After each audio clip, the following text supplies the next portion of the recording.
Hot diggity dog. It's Hotline League episode 54. Oh my gosh, I'm so excited. I am so excited, guys. The passion that I have for this episode, it is incredible. I'm just joined by two amazing people. Worlds is done, but you know what? Worlds was passé, all right? Oh, Koreans aren't doing well? Whatever. It's the offseason, baby. We're getting ready for All-Stars. Scouting Grounds is going on this week. There's roster rumors and changes. You guys just want to talk about so many things, and let me tell you, we're going to talk about all of it. All right. So first off, shout out to the mystery sponsor. They're coming back in for this episode. I know you guys are eager. You want a taste of what you'll find out soon. I promise it. Okay. Mark Zimmerman is here, my constant co-host. How's it going, Mark? Good. I was at a shoot all day. That was a lot of fun. I got free shit from it, which is all I really care about. I got this great double lift shirt, and then I also got double lift pants. Okay. I'm worried you're really going to fall. I'm great. And then also, I got to watch you get up and down multiple times with your bad back, and it was hilarious. Yeah. It was not great. Well, I'm glad you had a good time. Weldon, what did you do today? I went to Scouting Grounds and had a great time looking at the future of North American talent. Did you get double lift clothes there? I didn't get any double lift clothes. I'm kind of jealous now that I know he has merch. Well, it launches this Friday. Sooner. I remember how much he complained at TSM that they took forever to make his T-shirt, and seemed like something he was really passionate about. Yes.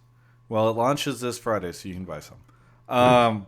But before we get into the calls and everything, tell me a little bit about how you ended up doing all the CLG stuff, because I haven't seen too much content around how you landed there. Just kind of like the big announcement a week ago. So how did you end up going to CLG? How does this compare to other teams? Like, do you think for a while you're going to stick around in Europe? Like, what happened? Yeah. So, like I was saying before the show restarted. The show didn't restart. Where did I start that? Oh, I mean, sorry. Like I was saying in my imagination a few minutes ago, I didn't think I was gonna sign. This is the first ever actual employment contract I've ever signed in esport, and I didn't think it was gonna happen this year. I've been kind of like moonlighting in esport and working more or less full time or having my own company since 2012, and I assumed at some point, if esport kept growing, that would kind of match the needs of a mid-30s person with 4 kids who needed to live in LA, which is kind of ridiculous in terms of cost. But yeah, CLG kind of came together and we got to the poverty line. Okay. And so I was like, all right, let's do it, honey. And yeah, we're moving out here. They're in Minnesota right now, and I'm house hunting. We're gonna find a place like near the office here. Yeah. And I'm coming on as the head coach. Hey, congratulations. Are you rolling something around the table or anything right now? Sorry, nice. I was playing with this microphone I pulled out of the headset. Yeah. That's definitely what we were hearing. Maybe I was playing with the microphone itself. Yeah. Well, just don't touch anything, all right? Hands to yourself, mister. Keep your hands inside the ride at all times. Yeah. How did you... So this is permanent. Your family is moving out here as opposed to times whenever you come if you look in the global contract database, you'll see I signed a 3-year contract. Okay. So it was like a pretty hefty commitment, I think. Holy moly. And Nero's not even in the global contract database, and you're in there. Congratulations. Poor Nero. Yeah. He's poachable. Oh, yeah, exactly. If he's not in the contract database, then... Hey, buddy, need a job? I could approach him, yeah. Mark... Yes. What do you want to get into instructions and explanations on how this stuff works? Sure. Do you want me to do my rant at the beginning or the end of the show? Why don't you explain how it works, and then that'll give people time to spam Discord with ideas and topics and all that stuff, and then you can go on your rant. All right, sounds good. So for people who have not seen how this show works before, here's how we do it. I will be spamming in Twitch chat right now a Discord link to the server. You're going to want to join up there, and then once you get in there, you need to join Pleb Calls or Pleb Calls 2, the voice channels. You can mute yourself once you're in there, and then I'll need you in there in order to actually pull you into another room if I like your topic. You're going to post your topics in the Pleb Topics text channel and try and keep these... we try and prefer takes, but I understand that in this situation, we might actually have a fair amount more just general questions about Weldon and how he goes about coaching or what he thinks CLG needs to improve on. Whatever it is, go ahead and post. If we like your topic, we'll pull it down. You can also talk about things not related to Weldon. So if you want to talk about how the scenes are going, stuff, yeah. All-Stars are kind of like coming out one at a time. I don't really know how that's all working. Scouting grounds stuff. Yep, scouting grounds as well. So anything you guys want to talk about, you go ahead and post it. If I like it, I'll pull you into the waiting room. Once you are there, I will come in when it is your turn and ask you to do a quick mic test to make sure everything's working out all right, and then we will pull you into the room to talk to Weldon and I, and sometimes Travis. Sometimes me. Wow. Sometimes Travis. Strong co-hosting. Yeah. All right, so yeah, Anero's still not in the contract database. What is going on? Take him. All right, so Mark, you had a rant you wanted to start this off with, and we'll get this out of the way, and then Weldon, if you have opinions on this, then we'll go with that too. We'll see. So I would actually love if Weldon chimed in just to get another opinion. I have a lot of opinions, so great. Pretty That's sure what I'll we're have one to spare for this. So one thing that I've been talking about a little bit more this year is the player base and how that influences how successful regions are and things like that. And 2 days ago, I believe Thorin put out a video about how saying NA is using player base as an excuse for their performance, yada yada yada. And so I don't. Maybe I should have watched that. I didn't know if you watched it or not. So I just assumed it was for views, since it seemed to contradict mathematics, like in the title. I just didn't bother to. Yeah, it counters mathematics and historical data and a lot of other stuff, and even his own points within the video contradict themselves. So it really frustrated me, and so I wrote a whole thing, and then the next day when I was supposed to shoot it, I was actually really hungover and I never shot it. So I'm lumping it into this show right now. Can't you just tweet a picture of a bell curve and just here's what's called normal distribution. Argument? Yeah. So he opens up the video by setting up a really great straw man by saying people use this as the reason that NA is worse than Europe, when that's really not what people do when they talk about this. It's actually like a global context, how player bases affect every region. And so no one is saying NA sucks because of this. They're saying this is one reason that NA might be worse than the other major regions who have larger player bases. If people thought player bases were the only thing people cared about, we would actually be applauding us for being vastly better than Brazil, who has a roughly similar player base. But we don't applaud NA for that because that would just be stupid. So Travis, if you want to go ahead and pull up that graphic I sent you. Oh. Do you have it? Yeah, it's up on screen. Yeah, I'll post, yeah, you can see it probably just in there, Weldon.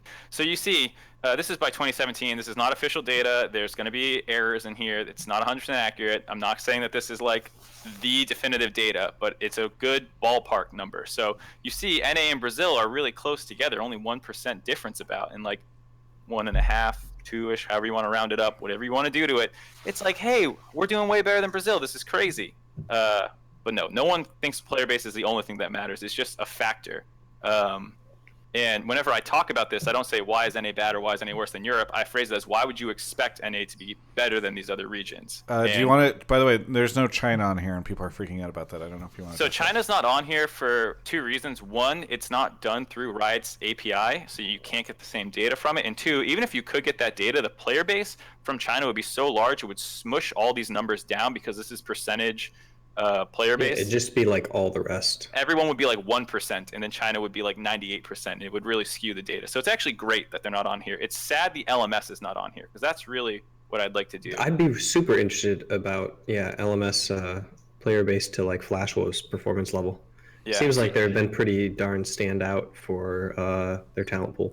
Well, but then again, that's just like one single team, right? So like they can field one single team over and over and over again. Those 5 players, I'm so glad you brought it up because Thorin went there in his video too, and he said he tried to use the LMS as an example of like, look how player base doesn't matter because sometimes Flash Wolves has done better than NA. But it's a horrible example. It's a horrible example because Flash Wolves is the only good team in the LMS. The past 3 years, no one has gotten out of groups at Worlds from the LMS. And this year, there are 2 teams that were not Flash Wolves when it combined 0 and 12.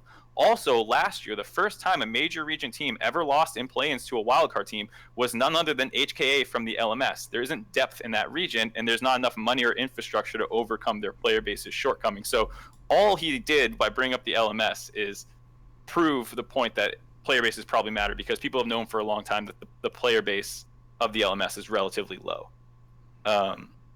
So I think it's like people don't kind of understand the argument, right? So the way that like statistical distributions work, the top of the bell curve is still the top of the bell curve. Like the bounds are the same, right? So the top one player in North America, if you're looking at if you're just like taking a model, it's going to be the same as the top one player in EU. And I was actually talking to one of the academy players about this today, because he was like, he was talking about how he's played on the EU server and the Korean server, and how he doesn't think that Diamond 2 or like in the Master tier that the play level is different. There's just a lot more of them. So if you look at like for every one peak performer on the NA ladder, there's like 3 on the EU ladder. If you look at that chart that you put up, right? Mm-hmm. So there's just like whoever is the top of our ladder. I don't know who's the best native mid laner that we have. Pobelter, most likely. Yeah, so there's 3 of him. We have 1 and they have 3. And then those 3 play against each other, and they just get better because they get to play against each other. That's the argument of depth. That like you get to play against like a team that is actually much better than the number 2 team here. And so because you're playing against equivalent players that are at your skill level, because Luca got to scrim Perks for a whole year, they both end up because Perks got to scrim Caps, yeah. Right? For a whole year, they both end up far better than their equivalent counterparts in America, because like here it's like Perks scrimming against like Niski or something like that. Right, and at I some point in the video, which Niski's awesome, right? But I was just like, if you have to divide tiers, I would just naturally go kind of like that. Sorry, I didn't mean to throw shade at Niski. Yeah, no, I think it's totally fair to say that like that within each tier there's going to be more. Even if you have like that bell curve distribution, the top 0.001%, it'll be like 100 players versus 250 or 300 players. So I actually did the math in 2014 because I was trying to teach this to players. To the global amount of player base to the pro player base, it's 0.00002% of the population of the total global player base makes it to pro. And in basketball, it's 0.002%. So actually it's like a factor of 100 times harder to make it pro in League of Legends than in like NBA. But that's not counting for the fact that there's a whole bunch of people that never try in basketball because they don't have necessarily have the genetics for it, you know? Yeah. The height, they just they're like, I'm not going to be a basketball player, so they just like don't try. Yeah. We don't have a lot of self-selection in League, so we have a bunch of guys who are surfing around in the player base, like just playing for fun. Yeah, like gold players aren't going to get there most likely. You hear some stories, but anyways, Thorin gets into a lot of the complexities of the European servers, but he only does it through the lens of recruiting for the EU LCS, and he completely ignores the fact that, like Weldon was making, the quality of solo queue is a huge part of the argument. And so what Thorin says is, in the EU servers, a lot of people from other servers come and compete on EU West because that's seen as the competitive one. So EU East people, Russia, Turkey, like those players spend time on the EU West server, he was saying. And he was trying to use that as a detriment to, like, those aren't actually players the EU LCS can draft and bring into their league. But it also works in favor of the quality of the solo queue because multiple high-level people are coming to play on this server, and it's creating a swell in that region of the normal distribution, actually increasing the amount of talented players on the server. Yeah, and same thing happens in Korea. Everyone plays on the Korean server who can get a good enough ping and connection to. Because you want to play against the best people, and it creates an artificial swelling at the high ranks of good players. So like even if you can't take those players into your own scene, you're still getting better average practice in solo queue. Yeah. Like because the Chinese pros get given accounts by Riot for the Korean server and play there too, right? I was talking to a player at Scouting Grounds today, and he said he was helping scout for one of the teams. I think it might have been Echo Fox. I don't remember. And he said, I just saw the, like he was at the Scouting Grounds the last 2 years, and he said, I just saw the support like buy, Sightstone and go straight mid and kind of meet up with his jungler. That is just starting to happen sometimes in like NA solo queue. Whereas like Korea, if in like Diamond, if you like get your Sightstone and then you go bot, they're like open mid, our support's a noob, you know.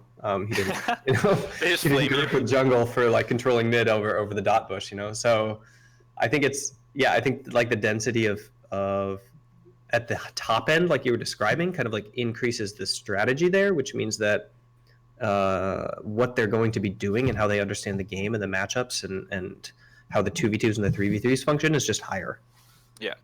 And then he continues talking about some of the intricacies of the European server and points out cultural and societal differences, making it harder to create cohesive teams. And so he's saying, like, even if you have a larger talent pool that you're pulling from, they may not interact as well. And he also, well, hold on. He gets even better because he combos this point into, on top of that, NA is taking EU's talent and watering down the top end of their pool by taking talent away.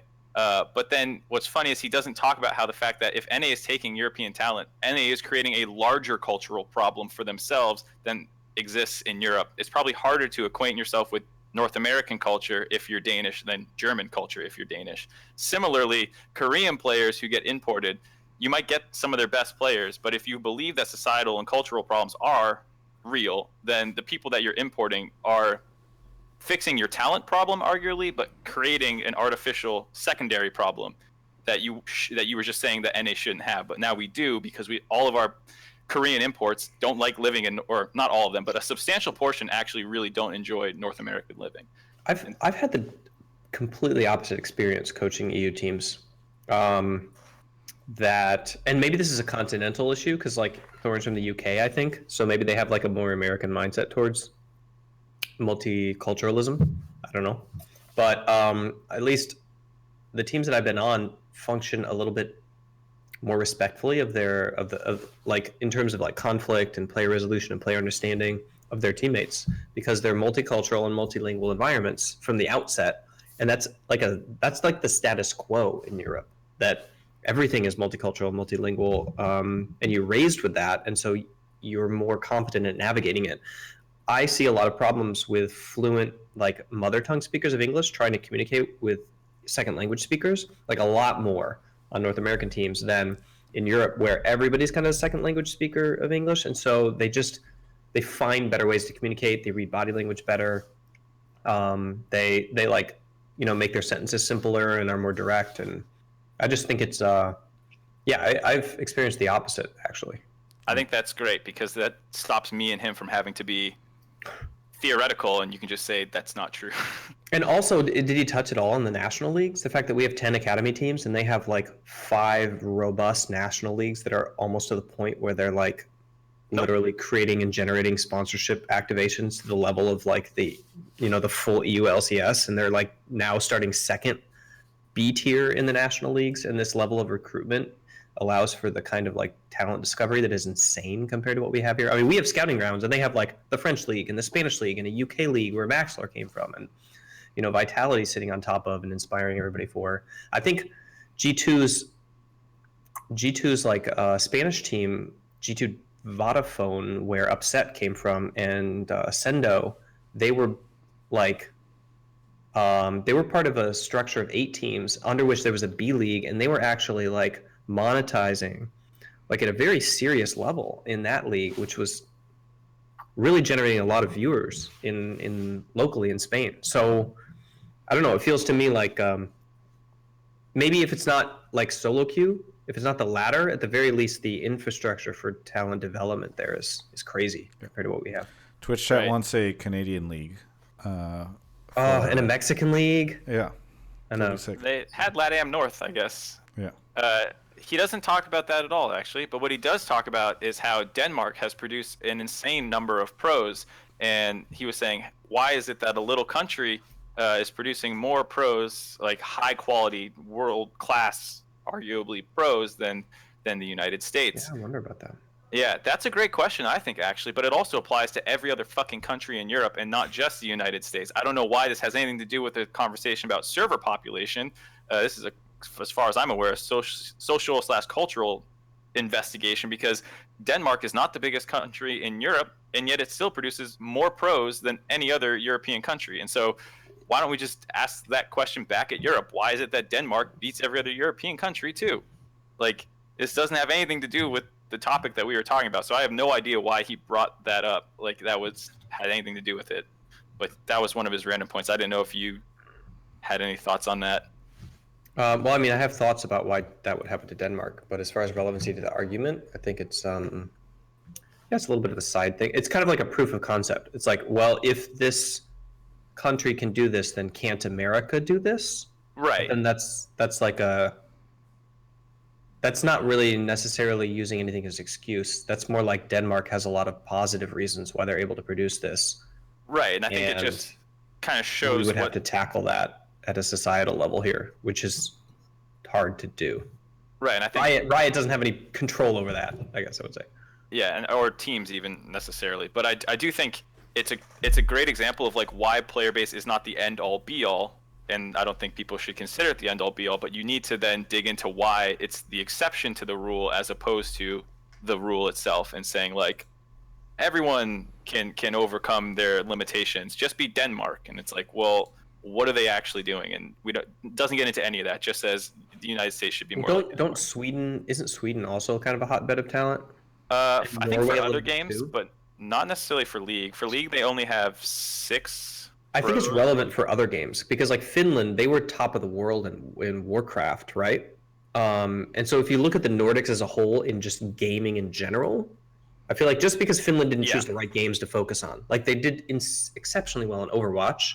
Now that they're back to like picking popular games, they did exceptionally well in World of Warcraft. Like they had the 2 of the guilds that were accomplishing all the world's firsts. And then like Sweden and Denmark and Norway, I think Norway has a number of like LCS top pros. Nuke Duck is the first one that comes to mind.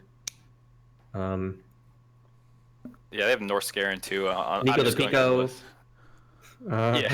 Proxy Fox, one of the first female like LCS subs, who's maintained like very high rank. Yeah. On the Either way, all those countries, like you're saying, in other games compete very well as well. The Swedes were really good at CS:GO for a long period of time. Even like Polish pros have been good. I think like a whole number of Europe has countries that have stood out in different games. So I feel like that's like a Nordic thing in general, or like Scandinavia maybe, and it just has to be a little bit societal or cultural. Hey, let's move into the calls now, unless you have any final thoughts, Mark. Fine, I'll wrap it up with this whole time I had sidestepped the point of the actual statistical data because I wanted to go through his stuff. But if you just look at roughly recent international success based off player base, and like let's say you just ignore the rest of the arguments, the most successful international teams or regions over the past 4 years would be KR, China, Europe, NA, and then the LMS in that order. And if you look at player base, it's China, KR, EU, NA, LMS. The exact same order, except Korea is better than China, and they have very clear advantages in their infrastructure starting out that catapulted them to the front. And now recently, China is starting to overtake them. Additionally, this doesn't just hold true for major regions. If you go through the data of who's expected to get out in wildcard tournaments, the international wildcard qualifiers from 2014 through 2018, the vast majority of the time, the team with the higher that is representing the region with the bigger player base will win. And the only times there's about 5 times that's not true over the course of the past 5 years, and 3 of those are from Latin America South, with KLG just drastically underperforming. So if you want to talk about how sometimes there's exceptions that prove the rule, the LAS is that exception, but every other time, basically the bigger region wins. So we performed exactly where we should according to the math, basically. If you follow the math, we basically performed exactly where we should, and so does the rest of the world, sticking to this distribution. The best international or wildcard regions are Turkey and Brazil historically. And that's even given single elimination tournaments, which single elimination tournaments don't rank teams from strongest to weakest. They just choose the strongest team overall. And so over time, I guess it evens out, but Yeah, over time it evens out. And basically the world, according to that stack rank graphic, if you just expected teams to win based off their player base, you would actually predict extremely accurately amongst wildcard teams. I didn't check all the major regions because I didn't have time, but if you just stack rank their overall successes, it's actually the same. RO5 says we should compare player salaries to performance. I think that's a great thing to do too. If we knew player salaries. China would be like way high salaries and I guess decent performance now, but NA would be a short second for like what the hell. In no way do I think player base is the only thing. We have the money that we should be able to overcome this and stuff, and we should have the infrastructure to overcome this. But to just go out there and pretend that player base doesn't matter is even stupider than pretending it's the only thing that matters. That's my takeaway. Well, I think we had a good discussion on it. I do want to get into calls. Mark, I already pulled 2 people Great. into Which the one was waiting room. first? I think it was Rico. Cool. So if you wanna go check that out. But if you are just tuning in now, feel free to join our Discord. Discord.gg/Travis. You can put a hot take in there. We tend to veer away from questions a little bit, but since Weldon is on, maybe some more questions about what the future of CLG looks like with him at the helm on the coaching side, all that kind of stuff. So feel free to do that. If you are a sub, by the way, it does give you access to the sub topic chat. And make sure that you're in one of the pleb calls or sub calls channels whenever we get into it. Rico Suave is here. Rico, how's it going? Hey, very well. Hey, Rico. you're remind me where you're calling from again?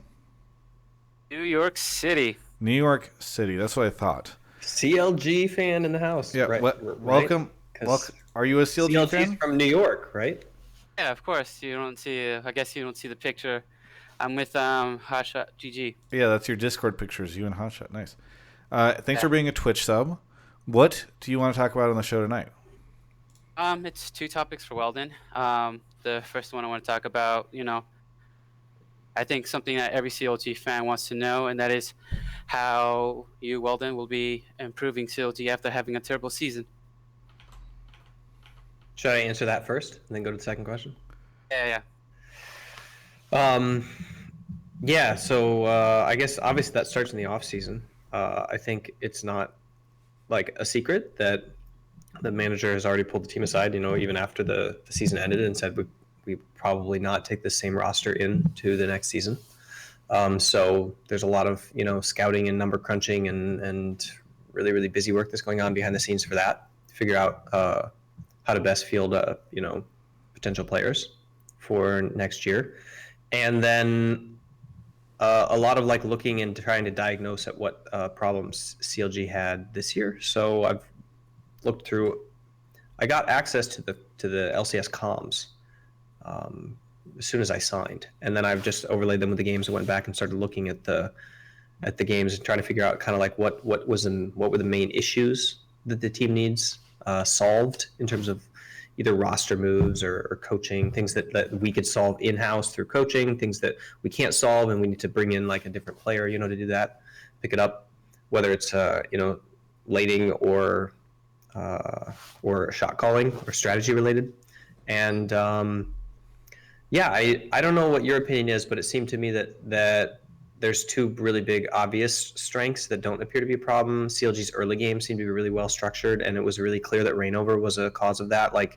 He was a fantastic leader in the beginning of the game and always had a plan that he choreographed the team around and seemed to always gain advantages for that. And Stixay and Biofrost seemed to top a lot of the NA statistics, even on a low-performing team, on a weekly basis, as well as conglomerately over the term. So I think that those were telling, because they reveal that then the problem lays in the other stuff, which is that, of course, mid-game and late-game decision-making was just all over the place. And it sounded to me like they had ideas they wanted to deploy, but they just couldn't do it. They would still be debating stuff when teams would just make plays against them. All right. Well, it kind of goes to my second question. That is, do you plan on using young talent like Wiggly? Wiggly was what played the last 2 games of the summer, and did pretty well.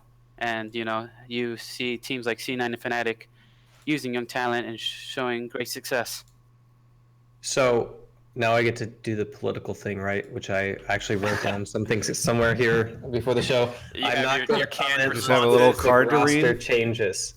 But to talk about young talent, I think that what C9 pulled off was amazing, and also not really from the viewer perception. They're like, oh, young talent, except that Licorice has been beasting it in Academy and Challenger Series and solo queue for a couple years. And if you talk to anybody who's played against him, they would be like, this guy is crazy good. So I think that it's dangerous to say, okay, we're going to take a bunch of people from scouting grounds and sub them in, and then we're going to have a top performing LCS team that gets number 2 and goes to Worlds. we're looking for really good players, period. Whether they're veterans or whether they're people who've never been on stage before necessarily. So that's something, by the way, that I'm pretty confident at dealing with. I've had one rookie when I was a head coach. I was head coach at TSM. That was my only other kind of like tenure where I was fully in charge of what was going on. And for that roster, I had Vincent Biofrost. And I'm pretty confident that I can bring people up to stage snuff kind of quickly, but that's still a risk, right? So I'm conscious of that. And we're looking at new talent that hasn't been on stage as much, as well as, proven talent. Do you, go ahead, Mark. So this might fall under one of those things that you have to give a canned response on, but I know the CLG community, at least as far as I could tell, had been asking for some changes in the roster, given the fact that the main roster was struggling and the academy one seemed to be performing pretty well.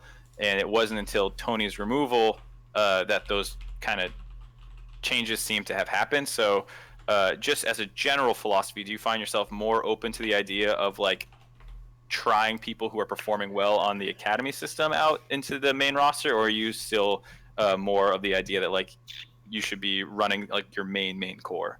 In one of my first ever positions on like a premier team, which is CLG 2015, I was adamant about internal scrimming and swapping people around. I really tried to get Jay on the starting roster and to use the bench properly. In traditional sport, the bench is used as a tool to help players maximize their potential very effectively. And even if it doesn't show on stage, I fully intend to use the bench in practice to make sure that everybody hits their maximum potential. We've talked about that already as the team. Everybody who wants to be part of the team next year is fully aware of that and on board with it. And we're only going to take players really that are like okay with being beaten by their opponent on the academy roster and therefore being benched as a result in order to motivate them, if that makes sense.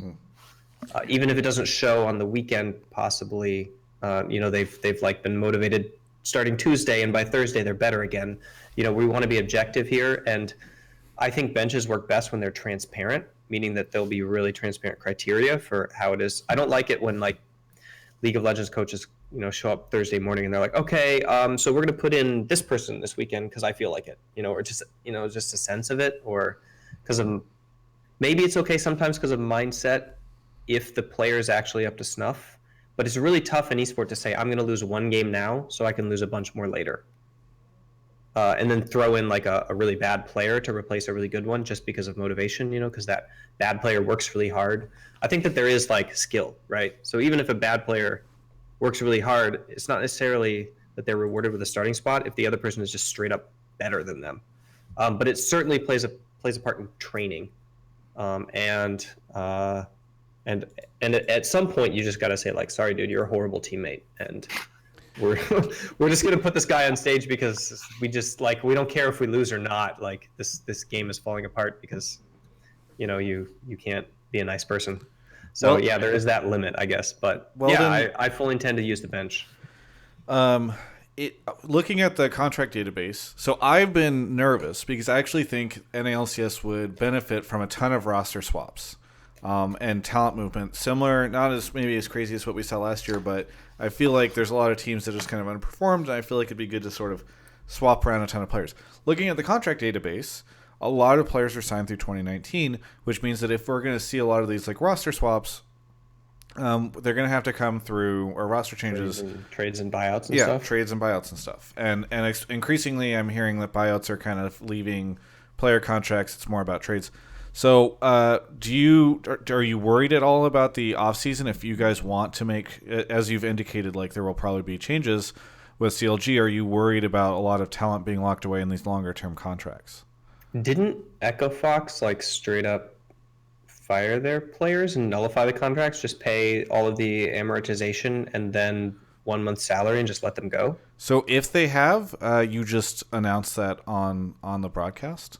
I think there's still. No. I mean, Alltech and Adrian and. Yeah, he means the ones from earlier. I mean the ones previously, yes. Right? I don't mean the current roster. Jesus. Well, I mean the way you said all their players and everything. I was holy crap. I meant all those players who it was Alltech and Adrian and Phoenix, right? Yeah. Yeah. I'm pretty sure that contracts don't necessarily lock teams in as hard as you'd imagine. Like I think it's a global So, contract database lock. Yeah. But So I mean, obviously you can let people go, and Right. you can trade people, but let's I don't let's think put it there's this any way: world where there's not that Equifax many free releases agents. Hooney. Just chill out. There's Or there's Dardoch. Jesus Christ. yeah. That Hooney almost went Dardoch really is well. like They're still on the contract database. Everyone calm down.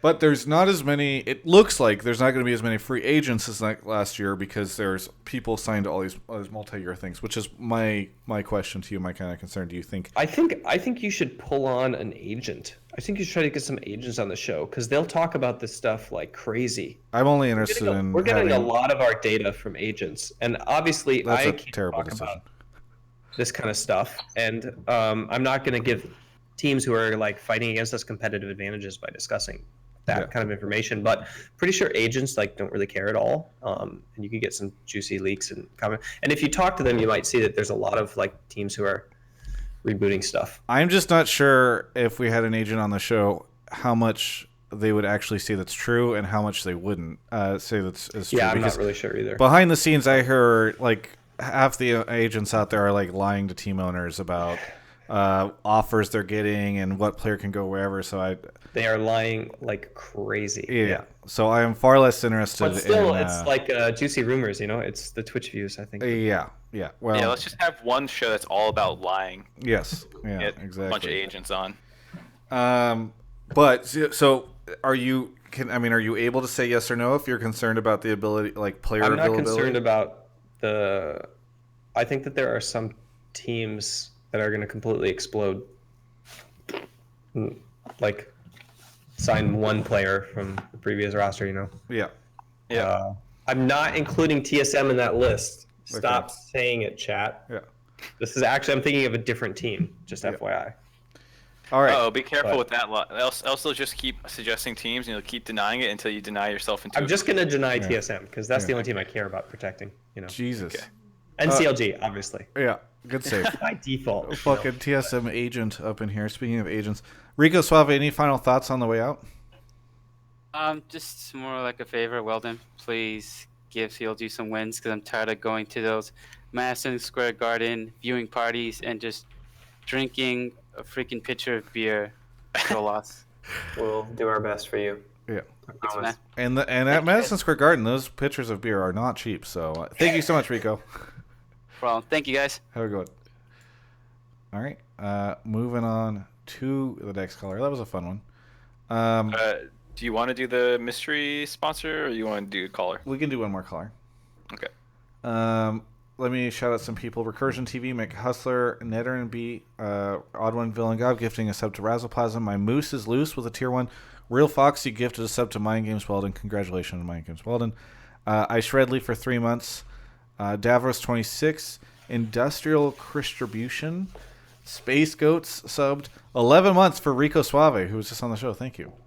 Brisky is joining us. Brisky, where are you calling from? Brisbane, Australia, mate. Okay, well, I'm glad you added the mate there at the end. I would not have believed you otherwise. So Sweet. glad you got that in. What do you want to talk about on the show tonight? I want to talk about how are imports really worth it? Such as players like Piglet that haven't performed over the years, and also if it's as simple as they can just coin flip on their performance. Yeah. Do you feel like imports are worth it, Brisky? No. I think seeing especially this year with C9, they've done really well in their talent pool, getting an NA talent up. Yeah. And I think teams to do that more. Do you, Brisky, before we go to Mark and Weldon, I'm just kind of curious, like, do you think NA should stop importing, or do you think they should do it strategically, or just like, is importing a trap? Like, what do you think? I feel like it can just be overrated, and it's not as simple as bringing in a world champion to a team and he'll carry them to the next world championship. Yeah. That maybe teams are overlooking what they need on their team specifically. Okay. Weldon, Mark, thoughts on imports? I'll go first, I guess.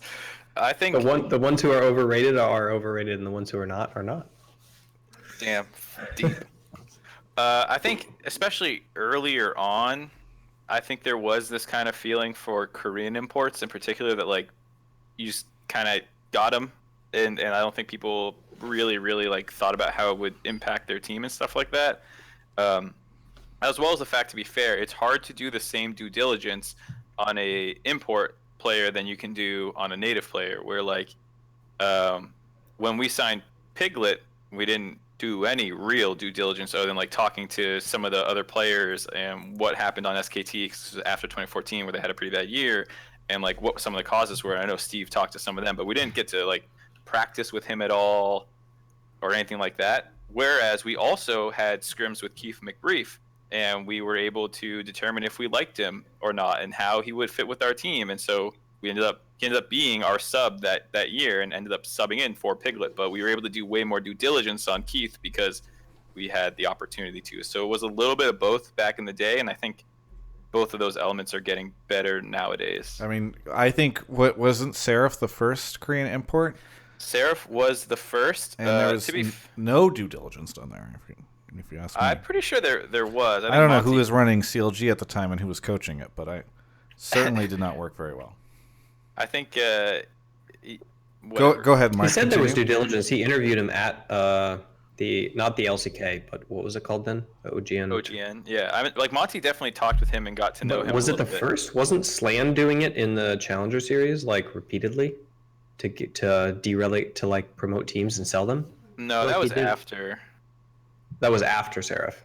Yeah, I think the first import was from Korea was Seraph. The first import ever was Edward in season 3, and that was before they even had import rules. I'm pretty sure. I think those came about in 2014, which is when Seraph came about. I think as a result of LMQ, right? Yeah, LMQ was 2014 as well, actually. So I guess the import rules didn't come in until 2015. I think they might have started after, like it could have got announced during 2014. Nick Allen's on the chat. He'd know. Maybe he'll Nick, why didn't you make these rules earlier, bro? Yeah. Anyway, but let me ask you guys this question, because I think a lot of people will be looking at Power of Evil and Fabiven, who are both star EU mid laners that came over here and didn't have a great year. Is that because of the import? Was that because the teams they were on? Like, what is the lesson to take away there, even whenever we see, players that have been around for a long time like Bergson and Jensen who become staples of the NALCS?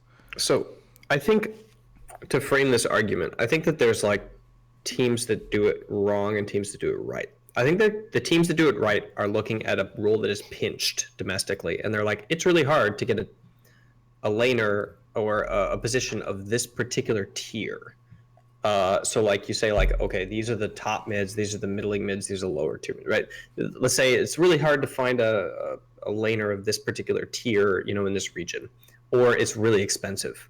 So we can like lower the pressure on that by going abroad and looking for somebody who's equivalent, and like save money or spend money if we wanted to, but we can't grab somebody else because he's already snapped up. So I think that that's like a smart way to think about it. I think that the teams that are going abroad and just saying these people are strictly better, like Mark said, that maybe was the case at some point. But now I think it's not so much anymore. I do think that C9's a horrible example of the contradiction of that, because Jensen and Sesnarin are literally imports.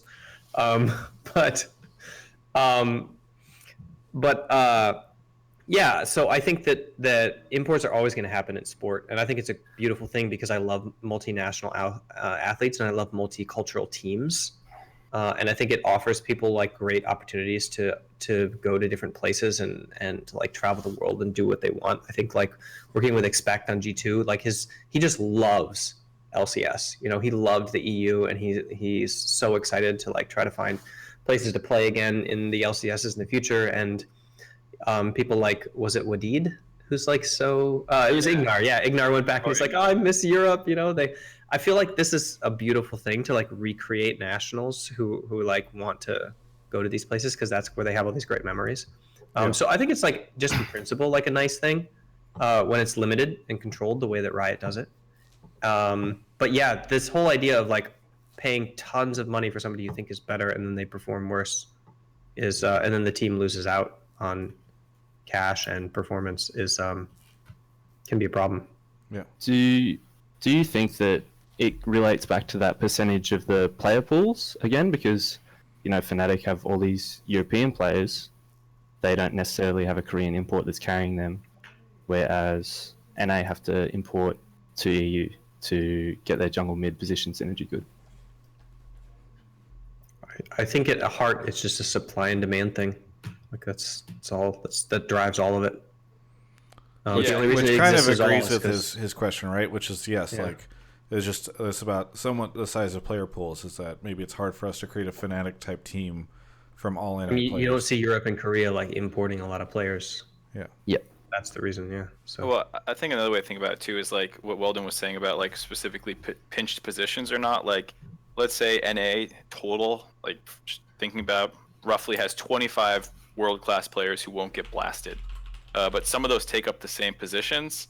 So like you can't just take 5 and stick all 5 on a team. People are competing over resources. There's 10 teams, 50 spots available. So like, you know, it's hard to make a truly like world-class team when you don't necessarily have the resources to do that. And that's why people try to do importing, because you see someone perform on the world stage and then you say, okay, well, let's get that guy and then build a team around him. But, you know, like Weldon was saying, that really undersells how difficult it is to build a winning team, I think.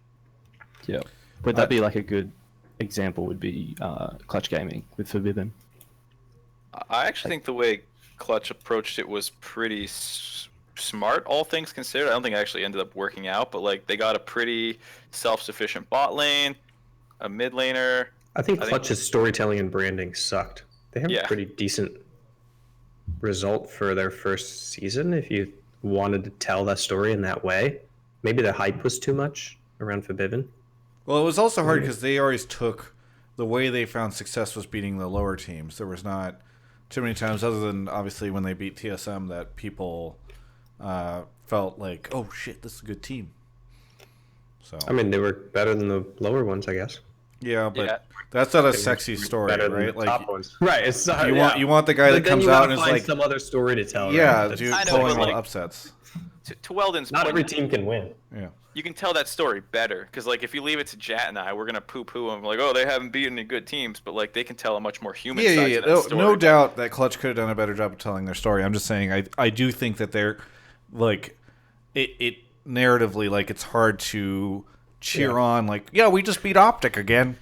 Look at us, you know, like Yeah, it's, but like, it's not that hard, dude. You get Apollo talking about how he's so frustrated for always being like looked down upon, even though he has good stats. Like, we haven't beaten those big teams, and so like it's really important to me to like, you know, I don't care if I beat Optic again. I need to beat these guys, and then you care about their matches versus the big teams more. But like, Apollo's such a trash nice talk guy. to He'd Katie just in a be bunch or like, you know, something. it's okay that they beat me this weekend. I'll try. I know I'll get that's an Apollo problem. I Yeah, guess. yeah. But, like, I don't know. I think they could have done a lot more, and I 100%. Their team had some problems too. Like, I don't think that they had enough aggression on the map in the early game, and they kind of just sat back and hoped to punish bad teams, which worked out. But like, they were really not great about generating their own leads and stuff. So like, I think they did a decent job about like how they built their team. It just didn't really work out with like team dynamic between how Lyra and Febby worked and some of that stuff. So like, but I don't know if you could have prepared for that. I don't know. Hey, To the point of internationals, there's actually a lot of research in sports psychology on multinational athletes and like what are the barriers they face to success, because this is happening in esport automatically and really quickly. But in traditional sport, it's like kind of a newer thing, and they have a lot more problems than we do at pulling it off. It's just, I mean, like if you looked at imports in traditional sport, you'd be like, whoa, we're actually ahead in how we do this, you know, with the translators and our experience at it. I think honestly, this is a place where like traditional sport could learn from esport at this point because of our experience with putting together like the best teams globally. But a lot of the things that they've discovered, you know, throughout the years are pretty obvious to us. You know, like there's cultural issues with friction, there's communication issues between teammates, there's living issues and diet issues and homesickness, and those things affect performance. And team cohesion is important. Hey, before we say goodbye to Brisky, I do want to say one thing, though, which is obviously I got flamed in chat earlier for saying Power of Evil didn't have a great year.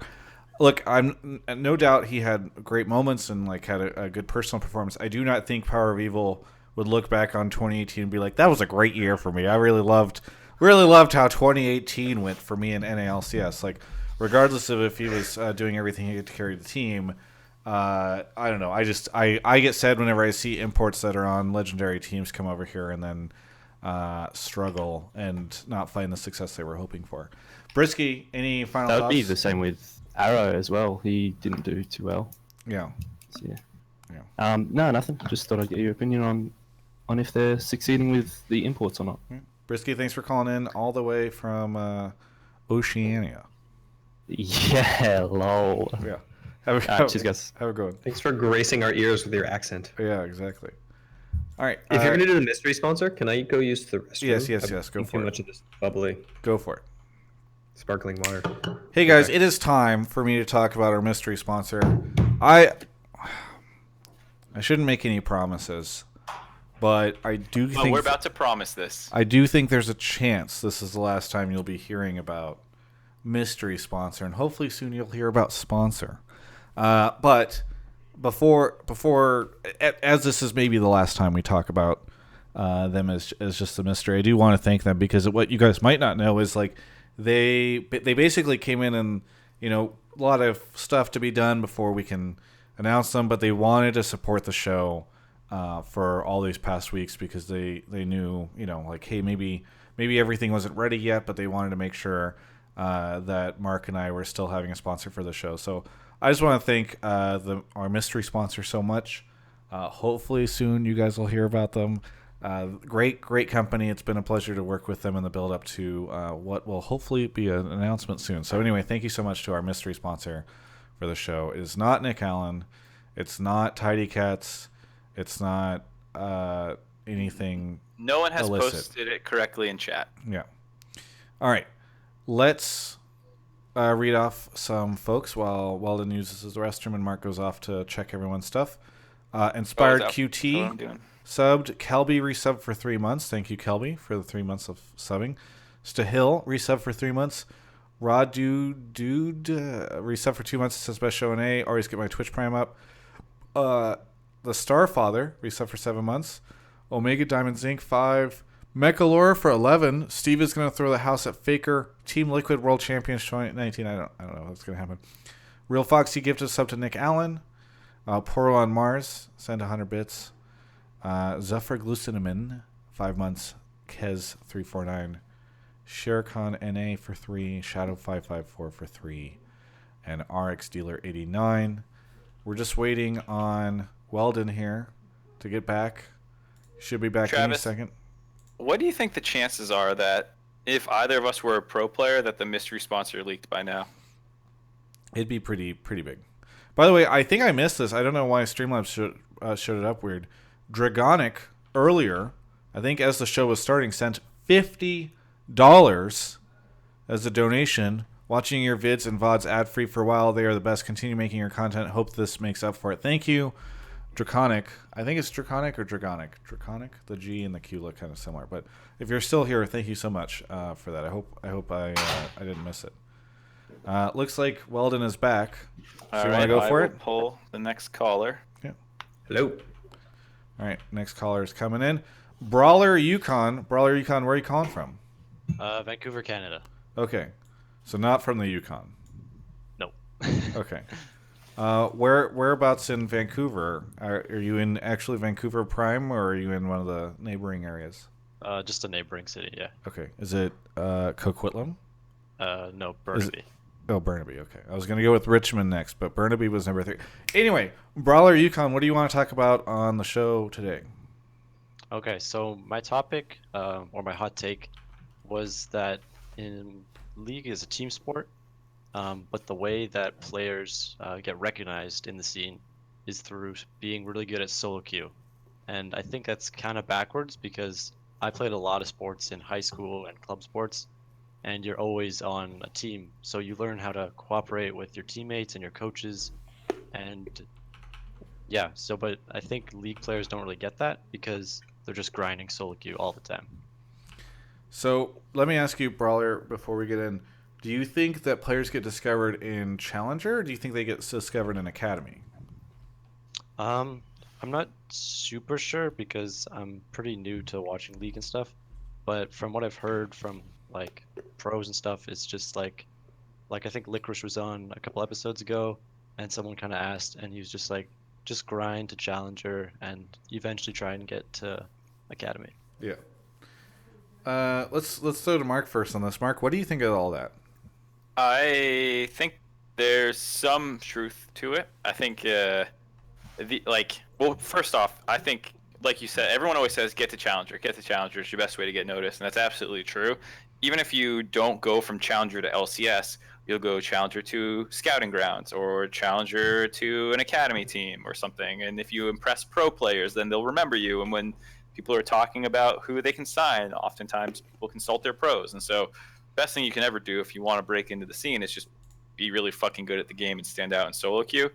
I think the larger point that Brawler Yukon is making about how the like isolated nature of solo queue makes it harder to tell how someone's going to be in a team environment is probably true, because I don't know how many of these guys, like you said, grew up even playing traditional sports or involved in team activities. Yeah, like my biggest issue wasn't that it doesn't make good players, but I think it just leaves more room for conflict in a team because they don't really learn as much how to work as a team by just playing solo queue, because it's pretty toxic sometimes in solo queue. Weldon, do you have? I don't disagree with that, the toxic in solo queue thing. I think that there's a couple different underlying issues. The main one I want to address is that there's a lot of people who are like messaging me and they're like Diamond 1, Diamond 2, Diamond 3, and they're like, I'm a really good team player, like help me get recruited for a team. And to those people I say, like, you need to be, there's a ton of people who are Challenger who are also really good team players. So like you being good at team play and macro and strategy is not going to help if you're a Diamond player. You need to be a Challenger player. So if you want to go pro, get to Challenger. And if you're a crappy teammate, then you probably won't make it on a team. But there are plenty of people who are like decent teammates and who make it Challenger and then like get recruited, right? So the second thing is like, well, how can we make it so that solo queue like develops, or how does League of Legends and Riot develop better team players at the highest level so that there's not as many maybe people in Challenger who are risky bets because you pick them up and then they don't know strategy, they don't know leadership, or they don't know team, like how to play a role on a team and stuff like that. Weldon, really quickly, what if the way to do that was to occasionally hold these little mini tournaments? You pay some money to get into it, you sign up with a bunch of friends, and then you go into like this little tournament at the end, and maybe it's like Fight or Bash or something like that. That's what it could be called. But do you think Smash? Yeah, something like that would be good. Yeah, some sort of thing where there's like local or restricted live tournaments where you're rewarded to like join together with people that you know, and 1 week you can lose to Johnny, then you can train really hard with your team, and the next week you can beat Johnny. Like these are the things that trigger the mind in a happy way. We don't like this global faceless ranking system. Yeah. That's the solo queue ladder. Our mind doesn't understand that. We just see names and we see our ranking, and that's all we care about. They're not people to us. But if you're the big fish in a little pond instead of the little fish in a big pond, like it works better to like progress. It feels better, and you can have a reason to develop these like team-based skills. But there's also something that you said that's kind of dangerous, which is like these teams have a lot of conflict, and that's actually good and fine. A lot of the teams that I go in, I have to promote conflict because they're too repressive about it. I think conflict resolution skills, managing conflict stress, like managing rugged competitive environments, those are the more important skills than like not fighting with each other. And I don't mean that people should flame each other. I think that like suppressing your own what you want to say to other people in order to say what your teammate needs to hear to perform better instead of what you want to say, like that's a really good skill to learn. But yeah. On that topic, that was something that came out in one of the TSM Legend videos where like at one point Mithy kind of popped off at the rest of the team and a lot of people were like actually happy he kind of did, because finally people were saying what they thought the real issues were, as opposed to like potentially avoiding those. So I'm sure you've seen that a ton of times on teams you've coached. Yeah. Yeah, it happened all the time in G2. And then our performance got boosted so high after we'd have one of those big team fights. Is there a trick if a team is in a rut or in a slump or just not progressing to like force that in a healthy way? Is there some You just I don't know go if in there and this you're is like, Resets. you go in there and Resets, you're yeah. like, Hooey, Biofrost said you smell. yeah, just start random fake rumors. And he said you never bring it up in the middle of a You can have session. team talks where you sit them all down around a table and just like force them to talk until it actually comes out. And everybody's crying at the end, after like 5 hours, Jesus. whatever. Which has happened, but only with my European teams, with G2 basically, because everybody in Europe is just much more Emotional. open to their emotions, than us repressed Americans. Then I think the best way to do it is with boot camps or changing the setting. Like teams want to do resets, right? You talk about the honeymoon phase when you bring on a new player. They do that because they're trying to break the mold and address some of these issues, and then it does it. It like changes something, and then they can reset. But you can do that without changing players by doing a boot camp. A lot of times, or by what we did in TSM 2016 was we would have positional coaches come in from other teams to like talk about what they saw. So, for example, one time we had Golden Glue come in and he watched some scrims and he commented on it, like this is what happens in our team, whatever. And then another time we had another pro Are you touching on my loan. mic? Oh, sorry. We had another pro. We had another pro on loan who came in. He's like, "Oh, you guys do this thing, but we don't ever do that. But we do this thing, and you guys are like really pent up about this and don't talk about it at all." And those offer some soft resets because you get perspective, right? So yeah, there's all sorts of ways to do it in teams that are not used enough, probably. As much as at least shuffling the roster, it's the most common one. Brawler, Yukon, any other thoughts or questions? No, that's it. Thanks for having me on. I love the show, so keep it up. Yeah, thank you. We'll keep holding it down in Vancouver. Thanks. Have a good night. Yeah, have a good one. I have a follow-up question to Weldon, I guess a little bit about, I don't know if there's an equivalent in the European scene, but for North America, there's like the collegiate circuit. What are your thoughts on the collegiate as like a means to develop talent? I'm kind of negative on it, where I think it's something that most great players will probably end up skipping over, and for the most part isn't that useful, but I didn't know what you thought.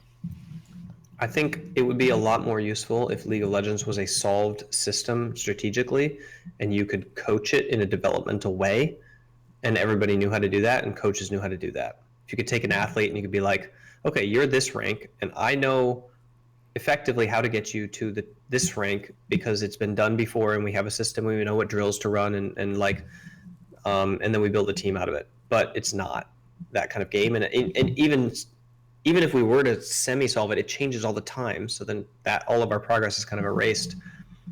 So no, I think it's basically like, just kind of a distraction. In terms of like pro play, it's like whatever. I think it's really, really great for League because grassroots competitive esport is the future. Everybody wants to be a player, right? And college affords so many other people to have the LCS experience than just these 40, 5 times 10, 50 people, I mean, so I think it's an awesome thing, but like as far as what we do in the pro sphere, it's just kind of a thing that happens over there. Yeah.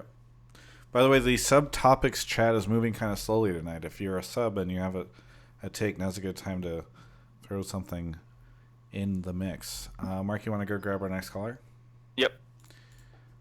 Moving on to some more shout-outs to subs. We got... I just keep spamming my emote in chat. Okay, good. Yeah, maybe that'll help. Sam FX99, 3 months. Skiller V2, 2 months. F in chat for lost 2 OD5 promos. Benjamin, 8 months. Hey, I was really excited to see you got sponsored by I Can't Believe It's Not Butter. Congrats, man. That is not the sponsor, but I do appreciate this. As we're moving They're on. evil. I was looking at their ingredients in the grocery store last week, and I couldn't find a single one that wasn't just like straight up palm oil the whole way through. Is palm oil bad? Usually it's super, super refined into something that's pretty unhealthy for you. They take out all the good stuff. I think palm oil from a palm, no, not from my palm tree, like straight up, maybe isn't that bad for you. But Master Namer. and then they burn down the rainforest to grow it. So that's the real thing. Master Namer. Where are you calling How's from? it going, Travis? I'm calling from South Australia, mate. Okay. It's an Australia Adelaide, show actually. now. Sorry. It's an Australia show. Yes. What do you Is it want to talk like about on the show daytime today? there? It is 3:53 p.m. right now. So it's prime viewing time for. Yes, I I get a finally lot of woke. Australians. Jeez. Yes, it is Yeah. prime viewing time, especially for those with Twitch Prime. Master Namer, what do you want to talk about on the show today? Okay, so I want to talk about. I was actually talking to Weldon before, in the Pleb Calls one, and it is so. The reason I'm bringing this up is because in uni at the moment I'm studying coaching and secondary teaching, and I've coached a lot of basketball teams, traditional sports, like high school level and stuff. And I'm asking him, so there's a methodology and pedagogy around coaching, which I don't know if a lot of the current coaches have actually learned or like looked into. So I'm asking Weldon, you've worked with a lot of coaches, do they actually know like the methodology and pedagogy around coaching, or are they just smart minds who try to get their idea across, and sometimes they're just not efficient or like don't control the environment a lot? So like one example might be Loco Doco when he started with TSM, moved to Liquid, where he might be a very smart person, but something goes wrong along the process and it just snowballs out of control, or he just handles situations incorrectly. What is pedagogy? It's like a philosophy of like how you teach. So depending on depending on age, level of competition, the way you approach individual players and teams is different. So young ages, you would take more control as a coach. Older ages or like higher elite levels, you would kind of try to focus more on the player to like self-coach along the way, give them more power, but you provide the structure for them to improve. So Razzleplasm has a great definition in chat. Pedagogy is an academic discipline which is the study of how knowledge and skills are exchanged in a structured manner. It's much better than the other definition. Sorry. No. It's a tricky one. So, but it's good. No, most coaches just kind of figured out on the fly, and luckily, pedagogy is kind of devolved from experiential learning. Like we observe real life and we develop theories and we test them and we codify them. So you can learn this stuff in the wild if you're reflective. If you're a reflective, they call them reflective practitioners, where you do something, you reflect on it, and you're like, what worked and what didn't, and then you change stuff. So there are people who just blindly kind of just bleh, without ever changing anything, and those people are never going to grow or learn. And then there's coaches who like learn automatically, autodidacts, who just kind of like pick it up as they go along, and some of them learn faster, some of them learn slower. To my knowledge, not a lot of people study coaching pedagogy, like officially. Some people read books, like popular books mostly, not really science-based books or coaching science-based books. But yeah, I think that you can really clearly see the coaches that have picked it up along the way. Like St. Vicious, for example, probably has a wealth of experience from his military career on pedagogy and leadership, pedagogy of stuff, whatever. And he's able to deploy that, as a coach. And other ones are a lot slower to pick it up. I was working with Song on TSM with doing coach training with him for the week that I was out there at the beginning of the split, and he was really interested. He hadn't really thought about or heard about coach development before. In terms of, it's kind of like natural in Korea. Like you learn how you should mentor people who are below you from people above you. You're constantly mentored, and then you mentor people below you the same way, and you kind of learn that societally. So coaching in Korea is kind of like taught automatically in a way, but we don't do that much here. Gotcha. Does that answer your question, Master Namer? Yeah, it does. Good insight into how different types of people and their backgrounds, how they pick up on how to coach. Yeah. That's also very good. One more, just small question. How does the language barrier with Song? How would that have affected like how he's able to implement ideas and like the plans, or like the way he approaches coaching? Because the way Song. So the coach of TSM. He speaks English. Like, does he speak English very well? Yeah, there wasn't really a barrier. He had a translator okay. in the spring split because he was nervous, but Mm. yeah, he speaks English. Interesting. Oh, okay. No. Awesome. Right. I wish I could add more, but I'm still trying to learn pedagogy. So, thank you, though, Master Gamer. Cool. Have a good one. Yep. All good. Thanks. Interested in the second question, or? Oh, do you have you have a second question? Topic, but I think Travis, it's your call. What? Yeah, sure. Go for it. Okay. It's about Reddit rumors, so I know Travis might find this one juicy one. So the second question is, so there was a Reddit thread, or like two actually, about TSM pursuing Turkish talent Broken Blade, top laner. A lot of people reacted badly to this, thinking TSM was abandoning NA talent, and some people are like, well, if they find the Turkish talent to be a lot better than NA talent, why not? And with Thorin's video comment that came out a couple of days ago on player base and like talent production, just wondering what you guys think. I just like the idea that people are reacting like, yo, dog, TSM's ditching NA talent. It's like, yeah, it's 2018. They ditched NA talent a long time ago, guys. Like, they're going to try to find the best players they can no matter in the world. I had not clicked into that Reddit thread, but if people are shocked that TSM is pursuing non-NA talent, then I don't know where they've been for the past couple years.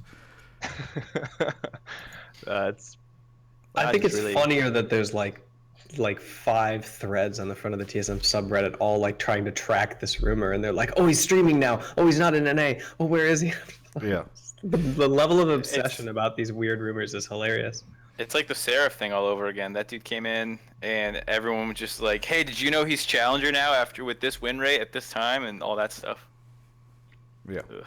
So, sorry, what was the ultimate question like? Okay, so ultimate question is, are TSM doing NA a disservice in trying to create or like foster homegrown talent instead of... But they're not even doing it. Yeah. Oh. Or not, as in like, are they... in general? Okay. Yeah, if they're looking at more European rookies, are they like kind of dogging their own region here, or should they be looking for NA talent and fostering that like C9 did? It's not any professional team's job ever to have to develop talent for somebody. The job of a pro sports team is to win. The job of developmental sports teams and amateur sports teams and challenger level sports teams is to develop talent and coddle people and be nice, and like your job as a GM is to produce the best roster for the price. And you can say take the New York Yankees approach and spend a lot of money to develop a high level of performance and win a lot, or you can take there's a couple NFL teams, because of the way franchising works there, that like they try to get the highest level of performance for the lowest amount of money, and then like use the franchise to their benefit to like make a lot of money that way. So like your definition of like best performance can vary, but your job as a GM is not to cater to, is within the rules to maximize your potential. And like anybody who's, yeah. And then of course they should probably PR it if they're getting attacked for this, in a negative way. And it's the fans' duty, or not duty, but not obligate, whatever. You can complain about it if you want, but like, it's the sports team's job to win, and they should do the best they possibly can. Especially TSM, by the way, who has just built a brand off of winning, right? Like, I think they lost a lot of fans this year. The first year they couldn't deliver finals performances, and so sorry about that. Yeah, I tried. Well, I failed. And now you're on CLG. Everything's gonna be great. But I in my mind, like, just TSM fans just want TSM to win. I don't think they're like, hey, has anyone else noticed that Bjergsen? I don't think he's American. What's going on here? Like, they just want players that are going to smash faces in. So if Americans want Americans to be good at League, they should go and train. So look. Yeah, exactly. I think it's really there. What the other thing too is, like Weldon was saying, the job of the Academy League is to find and develop talent. Arguably, the plus side is if they succeed, they are improving the North American scene by bolstering its talent pool because they found this talent. And when he goes and smashes, let's say it works out and he smashes academy, come the end of the year, come some contract time, like they're gonna have to pick between him or Sven or Mithy or whatever it is, and then if they don't go with him, the other guy's back into the pool. And so maybe they find this guy, he's a stud, but they don't have a spot for him, and then someone else picks him up. Like, who knows? A lot of stuff can happen. So like, any org that is doing a good job finding and developing talent should probably not be getting criticized just because it's not North American talent. Yeah, especially like, I don't care if Golden Guardians goes out and is like, yeah, we're gonna have an All-American roster, and then people flame them if they import a player who goes back to Korea before the end of the split. But if it's like TSM, who has like a pretty long history of being open to imports, I don't know why people are shocked about that. So anyway, hopefully that answers your question, Master Namer. No, I couldn't agree more. That's exactly my viewpoint. And yeah, just well said, Travis, as always. Anyways, thank you for having me on. Yeah. First time trying to get on, so I'm actually pretty proud of having 2 questions answered. I'll be back next week, definitely for sure, though. Okay, well, thank you. Have a good one. All right, that's it. Yeah. All right, moving on to the next caller. Let's see who we got. Ogoliath with the prime sub. Ryu Jikid. Kyle0808 returning. My #1 sub gifter of all time returns with 3 gifted sub. Rooks, Zahir, Dupolian, and then Hold the Door 3 months. Says I'm still auto subbed. Smiley face. Amoxic is here. Another Aussie. Amoxic. Sorry. Where are you calling from? SoCal. Okay. Hey. So much closer than Australia. Yeah, I actually met you at the Season 2 Worlds group stage. I remember that. It was I was great bumping into you. CLG EU. Yeah. No, that was a good time. You were wearing, what was that shirt you were wearing again? I'm trying to remember. The black polo. Yep, the black polo. Wait, since you're in SoCal, does that still count as Oceanic? Can we keep this streak going? No. 3 Oceanic calls. I think Not in the there's slightest. thousands of miles between. But the ocean is right there. It's the same ocean. Amoxic, It's a circle. what do you want to talk about on the show today? Well, my question's towards Weldon. How do you plan on taking CLG's problem of having the best players in the West, only to see them leave and bring other teams to fame? For example, Double Lift, Afro, Smithy, Pobelter, and sticking with seemingly bad decisions such as Huhi in the mid lane, Darshan after he's been in his prime, and Rainover, who's a great jungler, but he's more of a PvE, not really playmaker. So Spicy. What do I think about them doing that, or how do I plan to stop them from doing that? Or what's the question? yeah, basically, how do you plan on tackling this problem that CLG seems to have? Well, They basically when had the best CLG got roster. to the end of 2015, and then they fired me a week before finals, and then they choked when they got to Worlds, by the way. Fired me, and then Pobelter, and then Double Lift. I think that was pretty freaking stupid.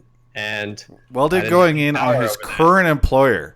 He's like, they signed me to a 3-year contract.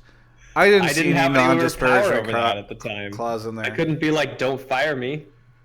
And also, I didn't tell them. I wanted them to sub in Jay, and give him a chance at some things, and like that. But they were just like, nope. Pope's gone.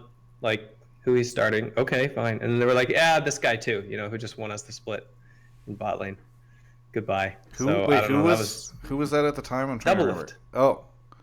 Lift. He was on CLG. I just I forgot about that. Yeah, I know the CLG. I mean, What the the fuck, Pobelter Trev? thing is kind of bad, but with Double Lift, I know he had his issues being a team player, but you dropped him, who was a company man, and you kept Afro, who then 2 years later leaves for money. Why are you saying you? Well, not you, I but told him to CLG. keep, maybe that's why they fired. Oh, okay, because I'm You representing represent CLG now. now. Okay, now I represent You CLG. are CLG now. Yeah. Well, now if I'm in charge of the roster, I don't have to do silly stuff like that. So,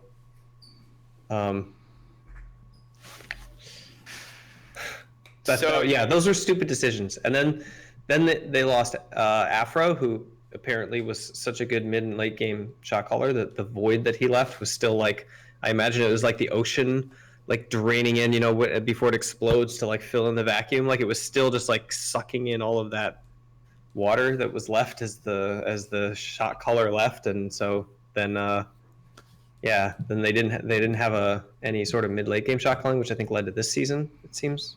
So yeah, some pretty silly decisions. Will do you will know you if be it more was more, successful than your previous the previous decision makers at CLG? So the way that I make decisions is I look at like who the better players are, and I'm just like we're gonna keep this player, and if somebody on the team has a problem with that player, we figure it out, like sports teams figure it out by using the bench, by doing conflict resolution, by hashing it out. And in the off season, we make trades for the good of the team according to like what our holes are in terms of like our strategy and our performance. And if somebody's a good fit or not is kind of second question. So I think that I am a big fan of player power in esport. I think that like there's a huge problem in traditional sport with players not having enough power and coaches abusing their power, especially at the developmental level. And like abuses can happen and bullying can happen, and some coaches are stupid, and some players like have a better idea of what to do. And I think like it's great that from the grassroots level, players have been like they had full power over everything, right? And they were slowly handing off their power in exchange for like higher levels of performance, right? First we've got a manager, okay, and then we'll get like a coach, and then we'll like empower them to control us in terms of contracts. Then we'll get an org that can manage all the other stuff, So they're like slowly handing away power in order to perform better. Now we have an ecosystem. It's kind of like self-sustaining, and the players are kind of stuck in it. I think this is one case where like if you have a bad coach, the players should be kind of like in charge of figuring stuff out. I think Luca Perks built all the rosters at G2, and he's done a fantastic job of conquering Europe and going to Worlds and Touching advancing. your mic. Sorry. But then there's some cases where it's like there's favoritism, right? And that's just stupid. You don't determine rosters based on kind of who you get along with and who you enjoy hanging out with. That just means that you need to have better infrastructure from the people. You should demand the coaches solve the problems. I think this is a really interesting angle, because I didn't know you thought this way, because I think it's the kind of thing where there's actually a fair amount of different opinions in the scene about the role of coaches exactly in League of Legends. Because some people, like you said, like the coach in traditional sports has a lot more power, and some people want to see a league more like that, and some think, like you said, it should be more player driven. And I think that's really interesting, because I've always had the opinion that like league is a player's game in a lot of ways. Like you hear basketball is a player's sport in a lot of ways, and I feel those two are pretty close. Whereas like football, it's not really a player's game. There's so many positions and so much going on and stuff. So I think that's really interesting that you put so much emphasis on the players, and especially player skill as being one of sounds like the most important thing to you. It's the thing that takes the longest amount of time to develop. So it's really easy to help change behavior related to mental resilience in the short term, and communication with a teammate, and to build bonds like pretty rapidly. But you can't like take somebody who's not at a top level and get them to a top level within an esports season, like within a 12-week season, as a lead coach. It's very difficult to do. So if you have somebody like, Doublelift, who is just really good, or you have somebody like Pobelter so the situation in CLG, this was like years ago, right? 2015, throughout the split. So what happened was, right, Link, and Marcel Dexter left. They brought in Nick Smithy and Pobelter, and they tried to bring in Jay at the beginning of the Huhi at the beginning of the split so that they could share time. The discussion was, you guys are going to share time. We'll see who the best mid is. But there were visa issues with the Huhi, so Pobelter started the first 2 weeks of the split like straight in training and in scrimmages, and then and on stage. And then once Huhi got there, the main roster didn't want to split time anymore. They wanted to like develop synergy. And at this time, I was a sports psychology trainer working with them, so I wasn't empowered like in terms of like coaching a roster until I was there for the boot camp, and kind of like had a lot more influence on like how it was they were training, which was like later in the split. But at this time, they had the CLG Black roster, and so they basically put Hui in charge of that. This was ThinkCard, and who else was on that team? I don't remember that season. But anyway, Hui and ThinkCard are the two I remember. I think was Stixay on that team. Yeah. Oh yeah, and Stixay. Yeah. Because they promoted him directly from it. Yeah. Mm-hmm. And with that roster, Hui was able to in internal scrimmages like beat the main team really consistently, just through sheer force of will. Like with interesting and innovative creative macro, with like laning prowess, not in his lane. He seemed to always lose to Pobelter, but he would like at that time, right? He's improved in laning fantastically. Then I don't even know how I rate him now in NALCS, but statistics you can look it up. But like at the time, he was doing the same thing he does now, like empowering his team and like making creative plays with 2v2 in the jungle. And anyway, the point is he was showing very well that he could lead a team of inferior players to beat the main roster. So there was a strong argument for him to be like sharing time with Pobelter, and I think that would have been a great idea. But like I think 9-0'd playoffs with the roster that we had, right, in quarters, semis, and finals. Or was there a bye then? Was it a 6-0? There was a bye then, but we didn't have it. No, you did have it. So I think you went because we played 3-0. We played you guys in the last week of the season for the bye, and we thought you guys inted on purpose so that because it set up the brackets, so we had to play TSM in semis, and we thought you guys were like, man, they probably threw that game to dodge TSM, and then you meet them in finals and shit them anyways. But whatever. Yeah, no, I think there was a lot of development and growth in those 3 weeks. I think actually we were just at that level. We did not int that game. Yeah.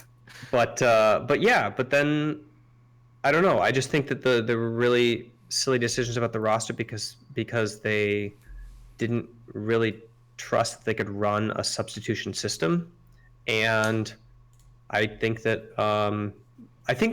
honestly, I think that maybe Doublelift and Afrima had to break up because they were just stale together. They just literally couldn't be partners anymore, which I understand because that role is really intimate, and at a level that is like uncomparable in traditional sports. So like I kind of understand when one part of a duo has to just peace out.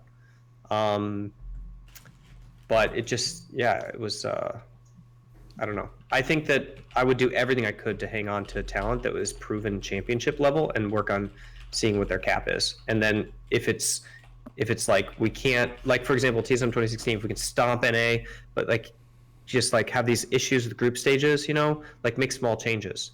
Make adaptations, swap a player here and there, but don't like erase the entire coaching staff and like half of the roster that got you to that.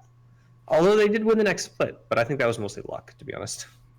Whoa! And 6-8 popping the frick off. I was gonna say, then they went on to MSI and had the greatest run ever. Yeah, what do you mean? Really? That was like Stixay carrying the team to a season. He looked good. He brought out the Aurelian Soul pocket pick, and he did what he does really well that season. Yeah, with the Echo too. Yeah, that was beautiful to watch. Tony in the chat right now, by the way. Throwing down. Hi, Tony. XD. Tony, you're awesome. Honestly, we were just really lucky. Those coaching staff, they made all the wrong fucking decisions. Hey, Tony, what is up? Good to see you, bro. We're all friends here, NA coaches. Amoxic, Tony. Amoxic, your you're drafts still here. Are amazing. Tony drafts really well for the strengths of his team. Okay, good. Yeah, recognizes their faults great. and then we're takes saving them to the top. Good job, Weldon. Good save. Okay, so I have a different style of coaching than Tony because I prefer to be like, okay, we're gonna play the best possible form of League of Legends, and if we suck at that, we suck, and so we shouldn't hedge ourselves and we should try to be good at that. So I like to try to build teams and train teams to do that. And of course, that's wrong because at points you have to be like, well, this is the roster I have.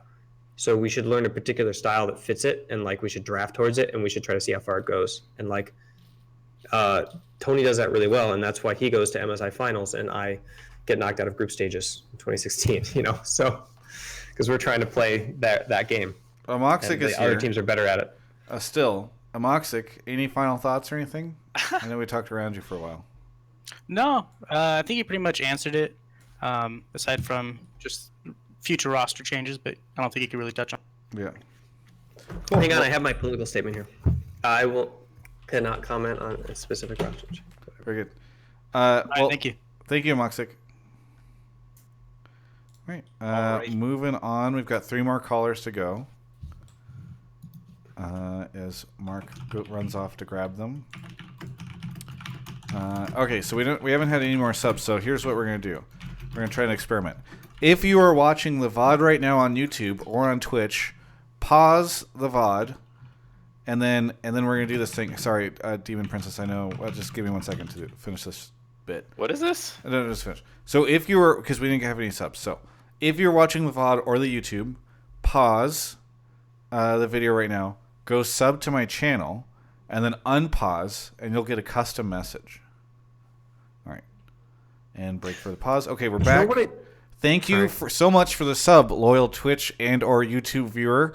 It's really nice that you decided to do this anyway, despite the fact we weren't live. You, as a VOD viewer, just supported the show. You're a rock star. Demon Princess is here. Demon Princess, where are you calling from? I'm calling from Simi Valley, California. Okay, Simi Valley. Is that one of the places on fire right now? Actually, I lived in Paradise and it burned down, so now I'm at a land center in Simi hiding. Holy shit! I'm so sorry. No, it's kind of what happens around here. I don't know if you've noticed the past few years, but I just remember something. Sorry, this is relevant to the topic we were just on. I'm not actually sure that CLG let Doublelift go. I think he might have quit. Wasn't there rumors at the time that he was like gonna move on anyway? No, they let him trying go. to poach Pobelter, or was it like they actually like fired him, or didn't fire him, but we're getting rid of you? I remember they fired him. Okay, all right. You have inside information, so I'll trust you. Yeah. All right. In the rumors. But yeah. Anyway, I'm so sorry, Demon Princess, to hear that about. I hope everyone's okay and everything's okay. yeah, everyone got out fine. We have insurance too, so it's not going to be. Luckily, we were prepared. I'm sure there were a lot of people who weren't. So yeah. Well, hey. Well, apologies again, and sorry for that. What do you want to talk about on the show tonight? Yeah. So I guess I'm now for something completely different, but So my take is that I think Riot will begin making progressively smaller changes each patch because they had so many viewers for Worlds this year, and it seemed like the viewership only went up as the new meta stabilized. And Riot's kind of unique in that like most games don't keep changing radically the entire meta every half year, and a lot of teams often complain about having to play catch up for it. And I imagine Weldon can probably, speak to having to play catch up to the meta every 3 weeks or so when a new patch drops. So I think that now with the franchising system in place and a lot of viewers, Riot's going to begin making smaller changes as opposed to flipping the entire game entirely on its head each year. And I want to parlay that as well into like, what would you want to see, Weldon, or like, do you think it's better for the health of the game and stuff if they did actually start patching less? Because we don't really know what they're going to do, so it's hard to know for sure, but what would you like to see as well? I honestly, at this point, have given up, and I don't care. I always wanted League of Legends to be like CSGO, where you develop a particular set of skills, and then your job as a pro athlete is to maintain it by making your practice regime very efficient, and so you can start to cut down your practice time and start to live a normal life and age nicely as an athlete, and maybe even compete into your late 20s and 30s as you get other distractions such as relationships and families and children and stuff like that. But like, it doesn't seem like League is ever going to be that game because of the constant changes. The primary skill of a CSGO athlete and a League of Legends athlete are fundamentally different. The League of Legends athlete, their job is to like, after every change, to rewire their brain to correct on like damage estimates and cooldowns and the new meta and the new champions and all the interactions and all of the stuff that you have to like learn with the patch and change your reflexes in terms of like your visual. You have this visual stimuli and you see it and then you process it and then you have this reaction and it has to be correct again after the change. So that's a lot of like volume training. You just have to beast it out in terms of like rewiring your neurons. You can't just like think and be like, okay, now it's different. You actually have to drill it. And the only way we can drill, because they don't have a practice tool, is by scrimmaging over and over again. So I think that's always going to be League. Even if they make smaller changes, it's going to mostly kind of be that way because they're never going to get to the point where they're like CSGO style changes, where they're just like adding a gun and that's like the hugest thing ever for a year or 2 years and totally wrecks the pro scene. But Yeah, Well, so whatever. They can make small changes or big changes. It doesn't really change what we do on a regular basis. It will favor certain players who are good at refinement if they start making smaller changes and refine themselves like really cleanly in a certain meta to the top. I think that big meta changes favor people who are autodidacts and who like learn super well, like really fast the new stuff. So I think that you'll see people increase and people decrease, and maybe rosters will have to change as a result of that. But no particular preference. Well, Oh, and then God, if you, sorry. well, then, Weldon, if you don't mind me asking, do you think that that generally is good for athletes in League of Legends? Because like the average League of Legends career is obviously a lot shorter than say the average NBA career, right? Do you think that the amount of constant changes and constant adaptations, do you think that's in a sense hurting your athletes, or do you think that it's just It's your definition of hurt. Of course, it's bad for career longevity and amount of hours training and everything, but like the game is interesting because it changes all the time, and the game is based on the player base, so you got to keep them happy. So do you service the like 50 pros whose lives are kind of like being, I don't want to say ruined, but being like limited completely by training time, and they can't move on with their lives till they retire, and they can't really reduce their practice time because of the way the game is structured? Or do you favor the millions and millions and millions of people playing?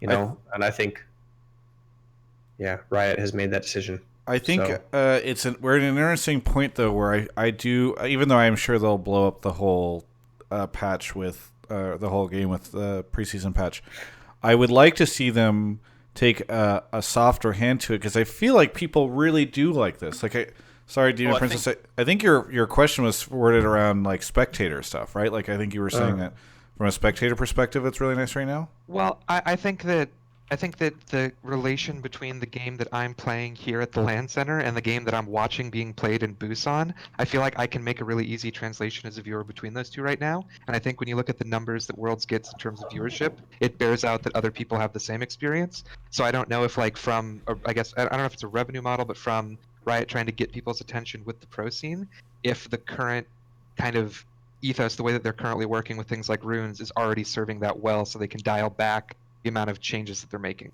It's a tough argument to be sure about how much was meta related. I think everyone who was watching really enjoyed it, but how much did that actually increase viewership is a different argument. Also because you had things like the West doing super well this year, so you had increased viewership from us. You had the changes that happened with franchising, as well as going back to best of ones in a single stream format, which I think you can argue and have very good evidence to say that best of three and other things were hurting it, and this is the rebound that you would expect by going back to a better viewing experience for the average viewer. Like, there's a lot of things that happened this year that I would caution against saying it was meta related. Right, I might have kind of misspoken, because I don't mean like the meta in terms of the team comps. I mean like the rune changes, maybe like more fundamental changes. Well, that's what I was about to go. Is I think there's a couple of things that you can identify that people really liked about this world, and one of the big things I think people loved about this world was skill matchups in solo lanes. And I think it's been a long time since like the game were so heavily decided by players' individual skill. For so long, it's about team comps and macro and like setting up team fights properly and team fight. And as much as that's cool to watch, that doesn't, like you say, translate to the average player that well. They care about laning matchups. And I think that's something that they should absolutely take away from this world's experience is like, it makes the games very volatile. It makes them end fast. It makes things stompy. I get that. But people really like watching individual agency carry games. Yeah. I mean, I think people also like the team fighting. Yeah, I mean, you don't want to go too far in either direction, but I think tanks top lanes and control mages mid are boring for the first 15 minutes of the game to the average league viewer. No. I mean specifically, I just mean I feel like there was way more fighting, way higher kill games. Like all of the just crazy aggression that we saw pop out after Vitality started playing. I thought that was pretty cool. As a viewer, this was the most action-heavy Worlds that we've ever seen. How do people feel about solo queue right now? Because that's what I mean. Is like if pro players are enjoying this meta, and spectators are enjoying watching it, I don't know. Like, is solo queue? I know everyone hates solo queue meta at any given point in time, but do people generally? Maybe Twitch chat can sort of chat about this too. I'm just kind of curious, like how people feel about the solo queue meta. Okay, everyone says it's the worst, but I think one of the problems with the game is that a lot of the game's most cancerous champions kind of rise to prominence when solo laning skill is heavily rewarded. So like Jace, for example, is something people hate, and I think there's a lot of Jace-esque champions right now. But like, I think that's the only complaint. And to be fair, people often are complaining about the meta no matter what it is. So I don't. Yeah, that's what I'm saying. People are saying it's the worst meta ever. So it's just par for the course with every other meta. Yeah. Yeah. All right. Well, I don't know. Either way, thank you so much, Demon Princess, for the call. Any final thoughts on the way out? No, just thank you guys so much. I really enjoyed this discussion, and I love Hotline League. Keep it up. Yeah, thank you so much. Have a good one. And best of luck with all the stuff that happened. Absolutely. Thank you. The comments about Victor ruining top in chat. We actually global banned Victor at the Scouting Grounds. Yeah.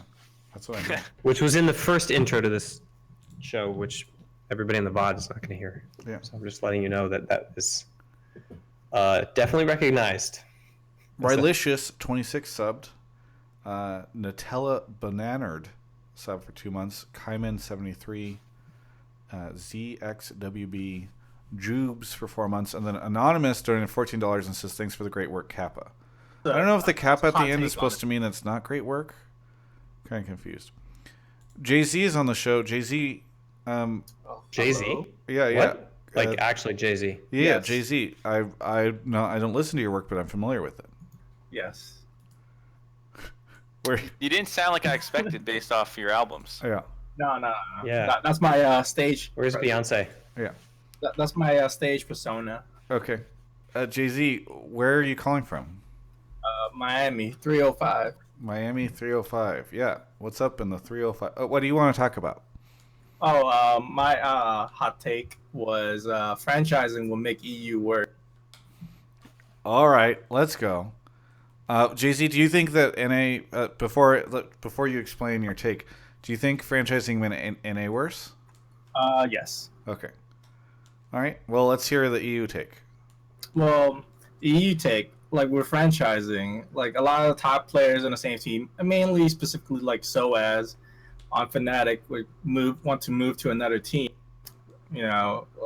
So they're gonna diversify a lot of their good players and make each team weaker.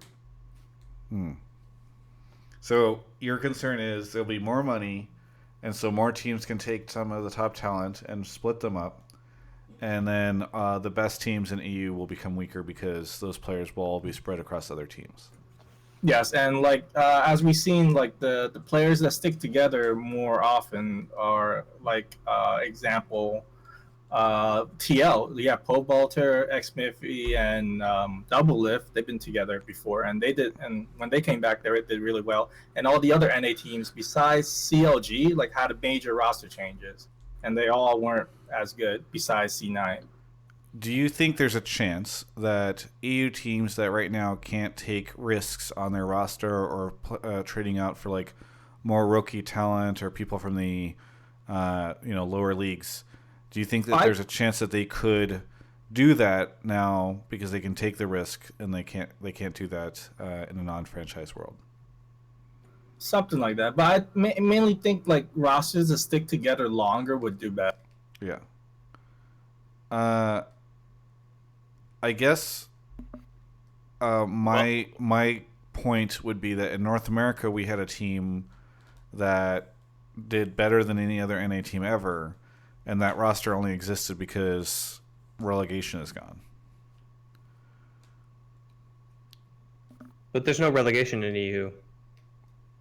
Yeah, without franchising. Yeah, well, I guess that's fair. My point is around. Well, both regions had their furthest runs ever, right? So. Wait, what about season 1, Mark?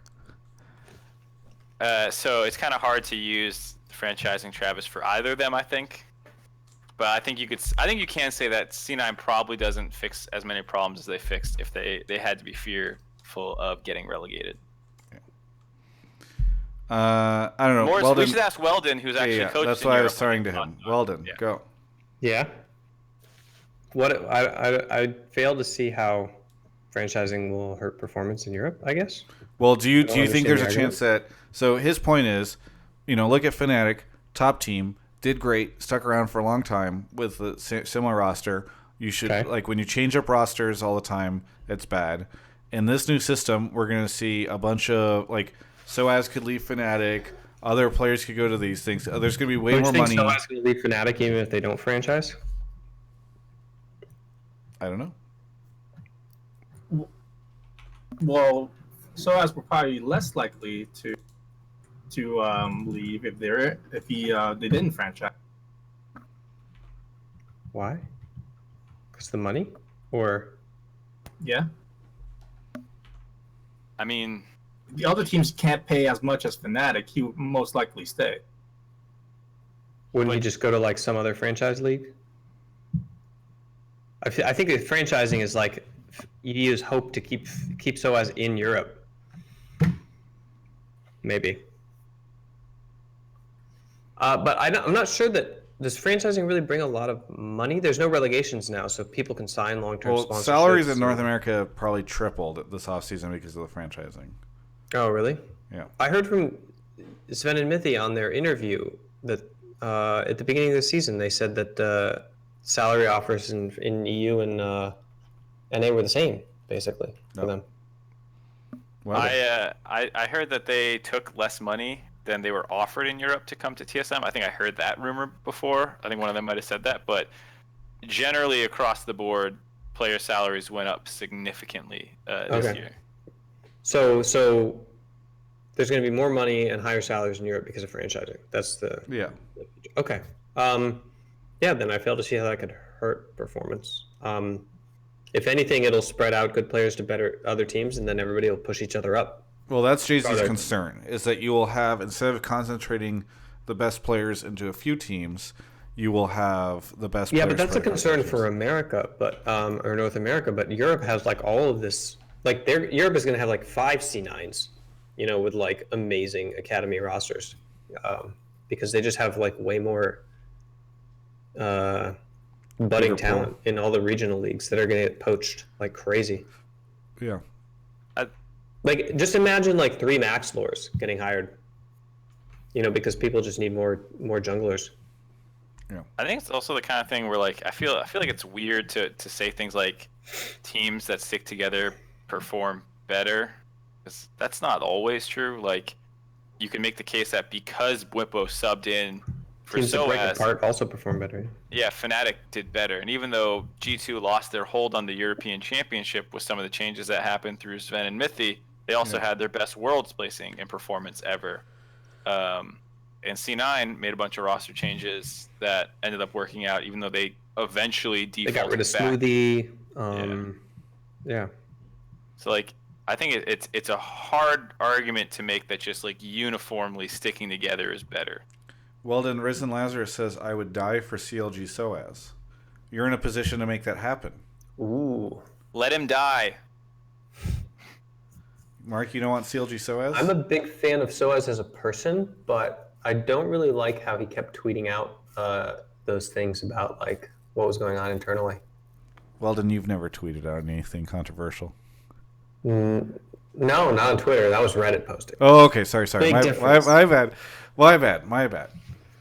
All right. I mean, it's him trying to use his influence to try. I understand he's trying to tell a story and share himself with his fans, so that's good, right?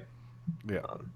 So, yeah, it's respectable in terms of how it is the EU functions, and players should have the power to do that for sure. But It's a stress on teams, I would say. I can definitely understand how it's a bit of a PR problem. stress on teams. Yeah. Jay-Z. And I don't Okay, think that our Weldon. problem is that we need really good tank player in top. Necessarily Are you speaking. touching your mic? Sorry, God. Darn it. Sit on your hands, Weldon. Yeah. Could you get gloves or something? I don't know. The oven mitts that just. I'm such a fidgeter. I just need something to fidget with. Yeah. We got a pen.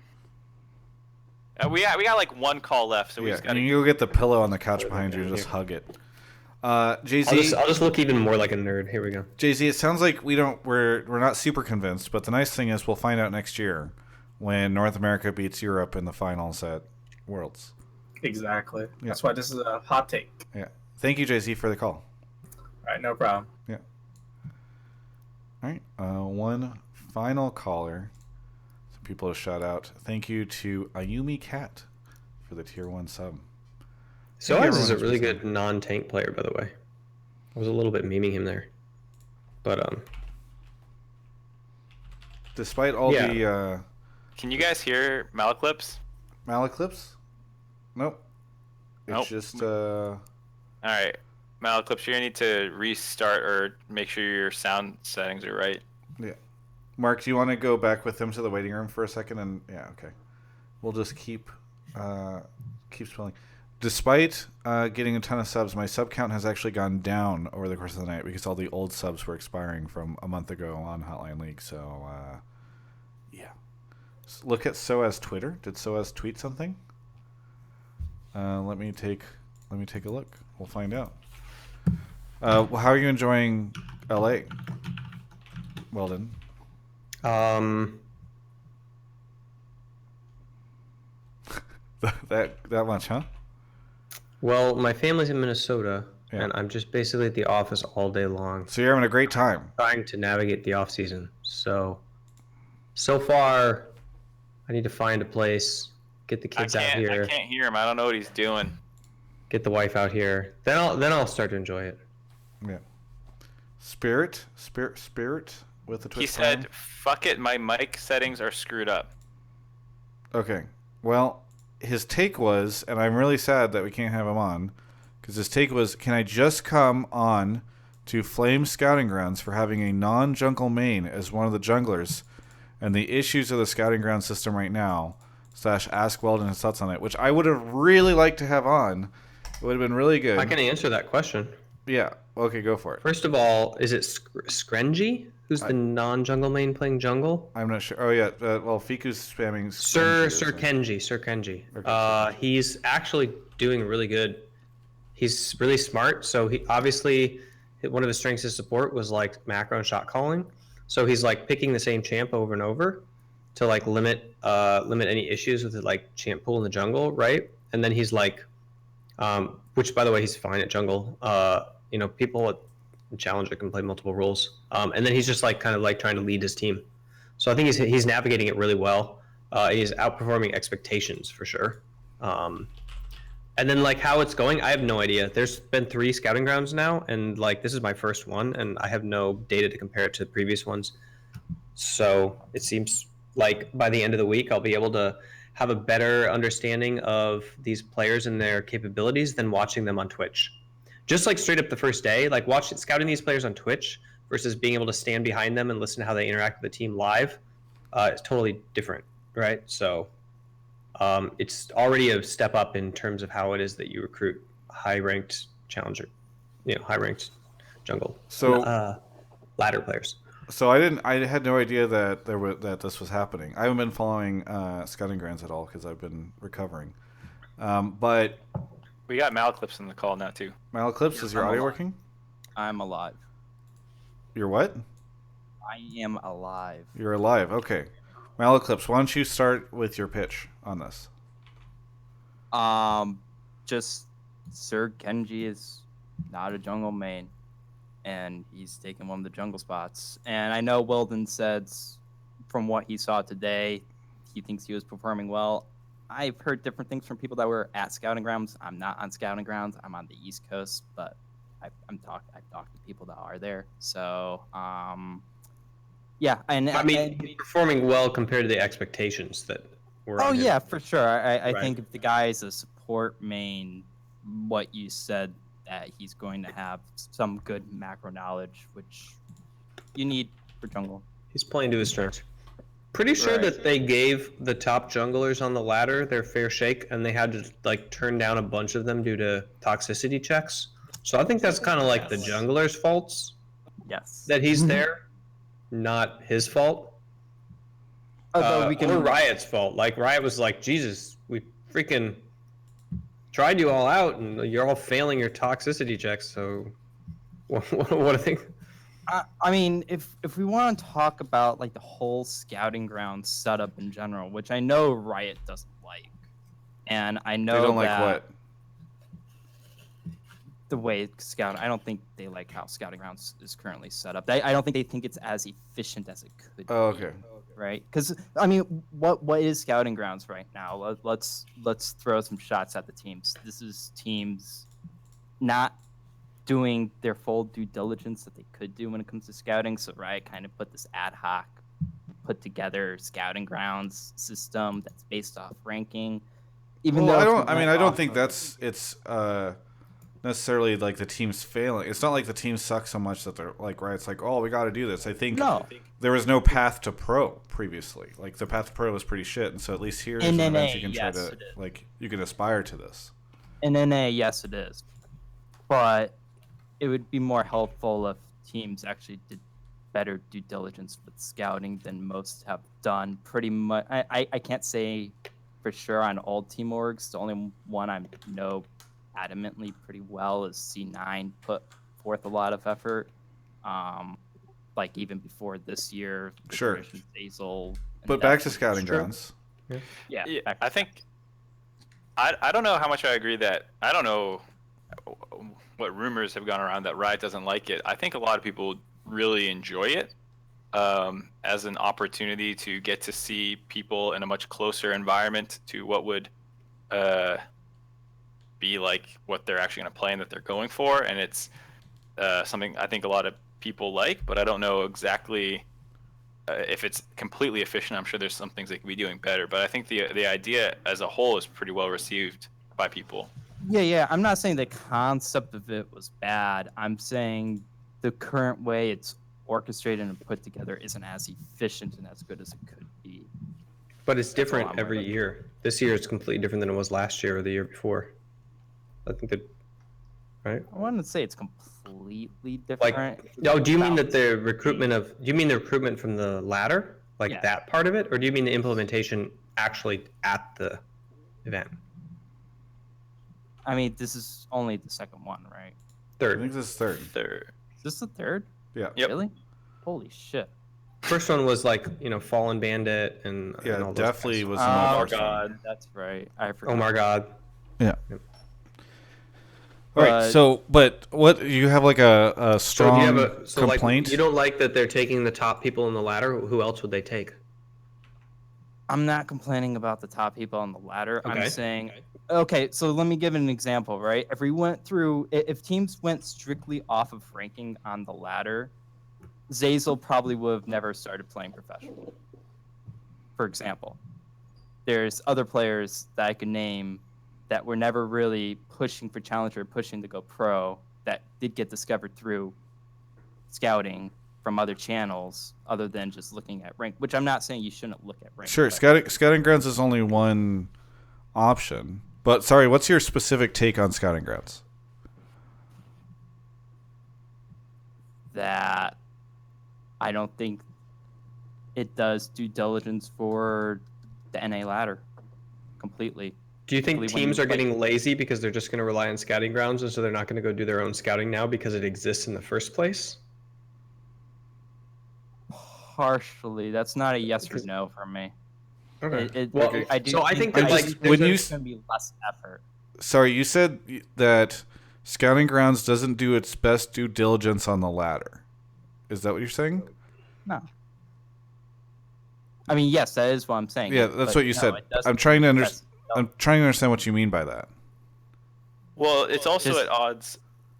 Go ahead. Whatever. No, you go. It's just the instance of you have a non-jungler in the jungle spot. For example, you have a lot of top laners that I'm surprised they even made it. So some of them. You have. I think there's actually another player. I'm not 100% sure. That is actually not playing his main role. It's one of the 80 carries. I'm not 100% sure, but I just remember from another tryout, he was playing bot lane when the mage meta was in effect earlier this year. But yeah, I just think that some of the rules put in place caused a lot of issues. I think the toxicity checks were a little strange, and some of the people that kind of got bounced. It's kind of weird. It's hard because you're sort of making general statements without providing like a strong position, right? You're like, Well, so, it's just it's a little weird. Like, what is the issue? Is it they don't do a good enough job of like picking the right people? Is it that the people that are in there are toxic and they shouldn't be in there? Like, I'm just trying to understand like the specific issue.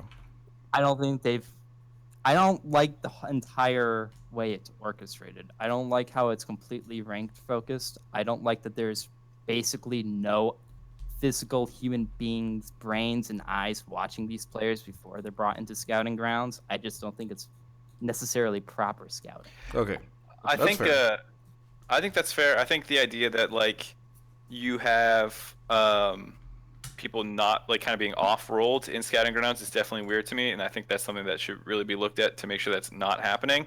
But I think some of the goals of scouting grounds might not be 100%, what you're looking for. Like I know one of the things, or at least I think one of the things I've heard that people like about scouting grounds is that it incentivizes people to compete on the ladder for something for people who want to go pro. So it's trying to find people who can go out there and like actually use solo queue as their tool in. It's hard to motivate people to like pursue like something that is objectively rule based in terms of the results when at the very end you're going to subjectively select them based on an eye test.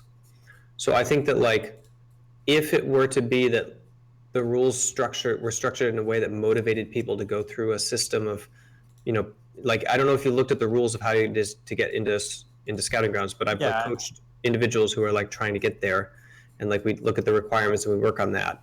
If at the end there's an eye test, that's like very demotivating in how it is that it functions. And so I think that like Riot is one of those companies that loves to like make a promise and then follow the rules, and they hate saying something and not following through on it. And so I think for them, if they're like, this is how it's going to be, then they get to the end and they go through and they're like, that's how it is.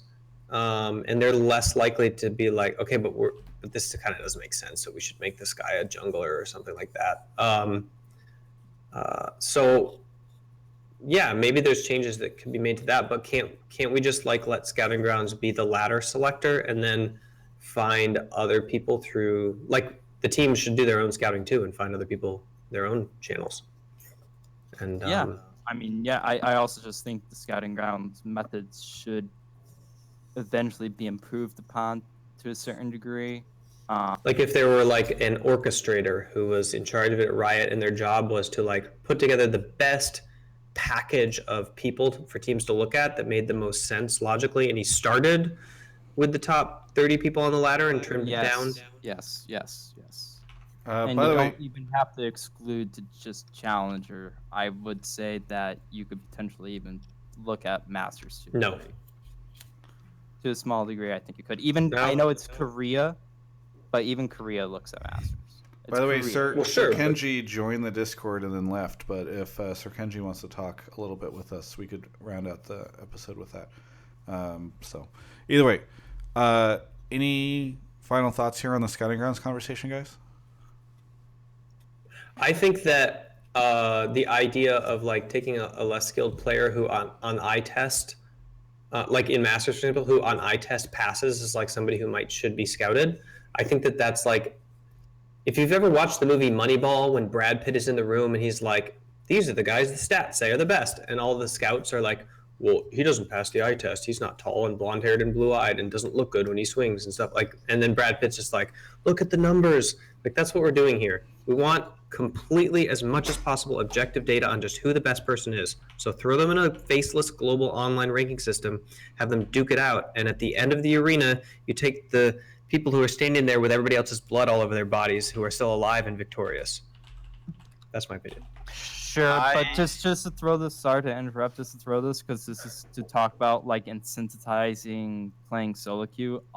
A lot of win trading has also gone down during this period of going into scouting grounds. Just throwing that out there. That definitely kind of muddied the waters a little bit. And I think no matter what system you come up with, you're gonna have problems. Like that's just how things always are. Like there's no system I think I've ever seen in my entire life where I'm like, that thing got it all perfectly, and there's not one area that this system favors over another area. Like that's kind of how it goes. And so like, if you start doing like some personal like scouts thing, you start getting personal biases thrown in there and things like that. And so maybe this system's more manipulatable in some areas, but it does a better job of weeding out scout bias and things like that Weldon was alluding to. So like there's always something that's going to be better in one area and worse than the other. My thoughts on it are, so far it seems like scouting grounds, regardless of if there's improvements to make or not, has been wildly successful actually. Like a number of players that end up on teams, people have done that pretty well with them. Some of these guys you probably would have seen picked up anyways, and so maybe scouting grounds is just like a nice dressing on people that were going to get picked up no matter what. But for the most part, I feel like it's done a pretty good job of finding a couple players every year that end up on teams and can make success stories out of it. Malaclips, just out of curiosity, have you seen any public conversation around the win trading stuff? Oh yeah, tons of it. Okay, just on Reddit or whatever, or where? I.e., Challenger, NA, players, Twitters, Dekar, Forest Within, these kinds of guys. I know those two primarily have been the ones kind of outing a lot of the win traders as well, but there's been a lot. Gotcha. Well, cool. I mean, I hadn't seen any of the public chatter, so I was just curious. Hey, thank you so much, Malaclips, for the call. Yeah, not the best question. Sorry. No. I'm glad I pulled you because we hadn't really talked about scouting grounds at all. Just a little bit, and I thought it was really interesting to have a take on there that is just somebody talking about some of the issues with it. I thought it forced a good conversation, so thank you. Oh, well, yep. Thank you for having me. It changed my opinion. Yeah. Yes, Have a thank good you one. for sharing. Thank you. I think shout outs to Forest Within, by the way. I fucking love that guy. I don't actually follow him on Twitter, but I just think he's a stellar dude and knows a lot about Kindred. There were at least 3 different people here from Scouting Grounds in the chat. Winter is in the chat. I saw Kenji, and also whenever he was first talking about how there were issues, Five Fire also was like, I was at Scouting Grounds today. I thought it was great. So shout out to all Fire played a mean game. I'm trying to remember. Was it the Malzahar game? You were just like, it was like, or what was maybe it was the Aatrox game. There was some 20-minute inhibs going down. That was very one-sided. Yeah. Winter, I don't think, if you have something you want to say, then come on the show. But I'm not going to have somebody come on and then we have to come up with awkward questions or conversation to have, especially towards the end of the show. Yeah, especially 25 minutes past 10. Guess what? Scouting Grounds ends tomorrow, or next week, and then there's another show probably next week, right, Travis? Yeah. So we can do it next week. Okay, perfect. We'll do that. Mark, any thoughts, plugs, anything you want to say? Nope. I'm in the doldrums of the off season, and I've started coming up with all those awful ideas I come up with during this time. So look forward to some really troll He did shit. tell me about one of them, guys, and it is maybe Mark doesn't I got want me a to chuckle spoil it. out of you. Yeah, maybe he doesn't want me to spoil it, but it's a food review. It's a food review. Do you want to explain what it is? Wait, Mark? That's going to be Hotline League as a food review? No. He's coming up with, because he has all this extra time, which actually isn't true. He just pretends he has extra time, but talking to him, I know he's working hard. But he feels like he has extra time because there's no LCS or whatever. And so he comes up with these really weird ideas. Did the ASMR video come out last year? I think that was between spring and summer. I did that one. Do you want to talk about your food example? Wait, so I was thinking it was totally hilarious and a little bit funny that CLG was just all of a sudden coming out with like cooking show videos. But maybe this is just like where the human mind goes in the off season now. Yeah, I mean, what do you do once your team is everybody's flunked going out? to be coming out with food videos. There's not a great conversation to have once your team flunked out. You can't really be like, well, look at these guys. They're hanging out, doing nothing. I wonder if I can do ASMR on this mic. Mark. Oh, probably. You going to explain the food thing? So the general idea of the food thing is called fast food reviews. Stop. All right, that's not a good mic for ASMR. It's fast food reviews. And so it's going to start with me there's going to be me in front of like a white wall basically with good or bad behind me on the left and right. And I'm going to take one bite out of like a cheeseburger and then just turn around and hum it against one of the walls, like under good or bad. But what I'm going to do is it's going to be a series, and what you'll find out is that I'm not reviewing fast food. I am reviewing food fast, and I'll start eating like really expensive foods that are like from $4 signs on Yelp, and they'll come in like a nice plate, and I'll whip those against my wall too, and everything will be one bite, instant, good or bad. And I've come up with a lot of really ridiculous scenarios that are very disgusting about how far you can push this idea. So You could do like a full pizza night. Just get like 20 pizzas there and just. It's going to be a lot of cleanup. Pizza. I just worry about the monetization capabilities of that content. There are none. Can't you get restaurants to sponsor it? Maybe Grubhub will sponsor it. Yeah, it's bad though because then like he delivery. chucks it against a no wall or something. I don't know. I mean, but the delivery service is like doesn't care. The one who wins here. You know, he has to order more food. Yeah. All right.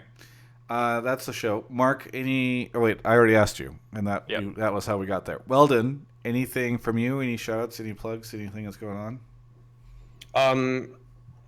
Shout out to Risen Lazarus.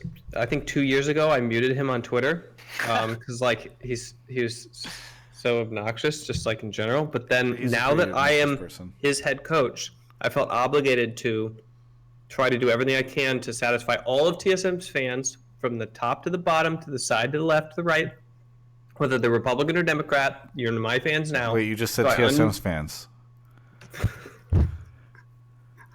I had this problem earlier today too. CLG fans.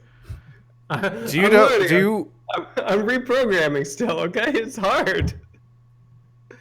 Anyway, CLG fans from the left to the right, Republican, Democrat, whatever. So I unmuted him the day that I signed, and I'm trying to do my best. I don't think everybody who calls himself a CLG fan, no matter what. I don't think what you just said is helping Lazarus believe in you right now. I think Lazarus and some other people might have lost some. It's gonna be a hard year. Yeah, it's gonna be a long year. I'm waiting for the pick and ban moments in the CLG versus TSM draft. It's like, why is he just picking such a terrible comp for CLG? Or I just randomly. Weldon walks out. He's like, "We won the draft." Pick like Bjergsen's laner. I'm like, "Oh shoot! I thought I was picking for Bjergsen." God, you know. No, but we're in the final talks with the finalists for the strategic coach position. They're going to be held. We're going to have live interviews this week, and I'm excited. I think that you'll know who the strategic coach is going to be by next week, which is really exciting. Offseason might be done soon for CLG. Progress is being made. The players, I've met with almost every player. Our academies last year was beast. You know, we're going to try to snag as many of them as we can, of course. Yeah. Shout out to Echo Fox, the one franchise not attending scouting grounds. Wait, are they the only one? Echo Fox was there today. I'm looking at like this team pairings thing. But their head coach was there today. Well, I think maybe they just didn't get the. I think that they were a little late getting set up. Why didn't they get paired to a team? I think they were really late getting set up with their infrastructure this year, and they didn't really, they were the last team in the NALCS Discord. I think they missed the sign up for this. It was voluntary. You didn't have to sign up. They just sent an email like, "Who's interested?" Right? Sure, but everybody else signed up. That's a good sign for the other teams, and bad sign for Echo Fox, right? So I didn't get to sign up because I wasn't even signed yet. I think my GM took care of that and made sure we were signed up. So maybe they were shifting GMs too. I just think that they were like busy working on their stuff. They're there though. They don't care. The other. Weldon is so generous. He's like, yeah, they're the last team to get into the Discord, the last team to sign up. I'm like, well, but they brought. What if they're the last some team of in the LCS LCS to help with the scouting? You know, like it's not always. I think players are a lot better like scouts a lot of times than coaches. Actually, most like 100% of the time, you know, than coaches. And again, you work for CLG, not Echo Fox, so I know it's. Listen, if their guys are there, it's not fair to look at this graphic and hold the graphic over what's actually physically happening. I'm just trying to say they put in effort today. So what team are they attached to? Do you know? What team are they? What attached to? Because like you I don't guys are think they're. attached. I think they missed the sign up. Thinks they're too late. So okay. They can't do it. Yeah, sorry. Well, then the graphic is I'm right, not giving them Mark. my spot. I'm not. We giving them can't my go spot. by the graphic. The I team got pairing Kane. is correct. I'm paired up with Kane, and I'm just gonna leech every piece of information I can from that guy. Okay. So Very good. yeah, they're not getting my spot. I don't know if they're. Yeah, I don't know if they're doing it, but they're definitely gonna show up and watch. So. Okay, well, that's episode 54. Shout out to Doublelift and his merchandise. It drops this Friday. Check it out. Mark is wearing the shirt. He never promotes me, but I'll promote him. And hopefully mystery sponsor reveal soon. And I'm going to do some content this week, maybe at Scouting Grounds, maybe elsewhere. And maybe a live interview with Shocks on my stream. And that's episode 54. Thanks, everyone.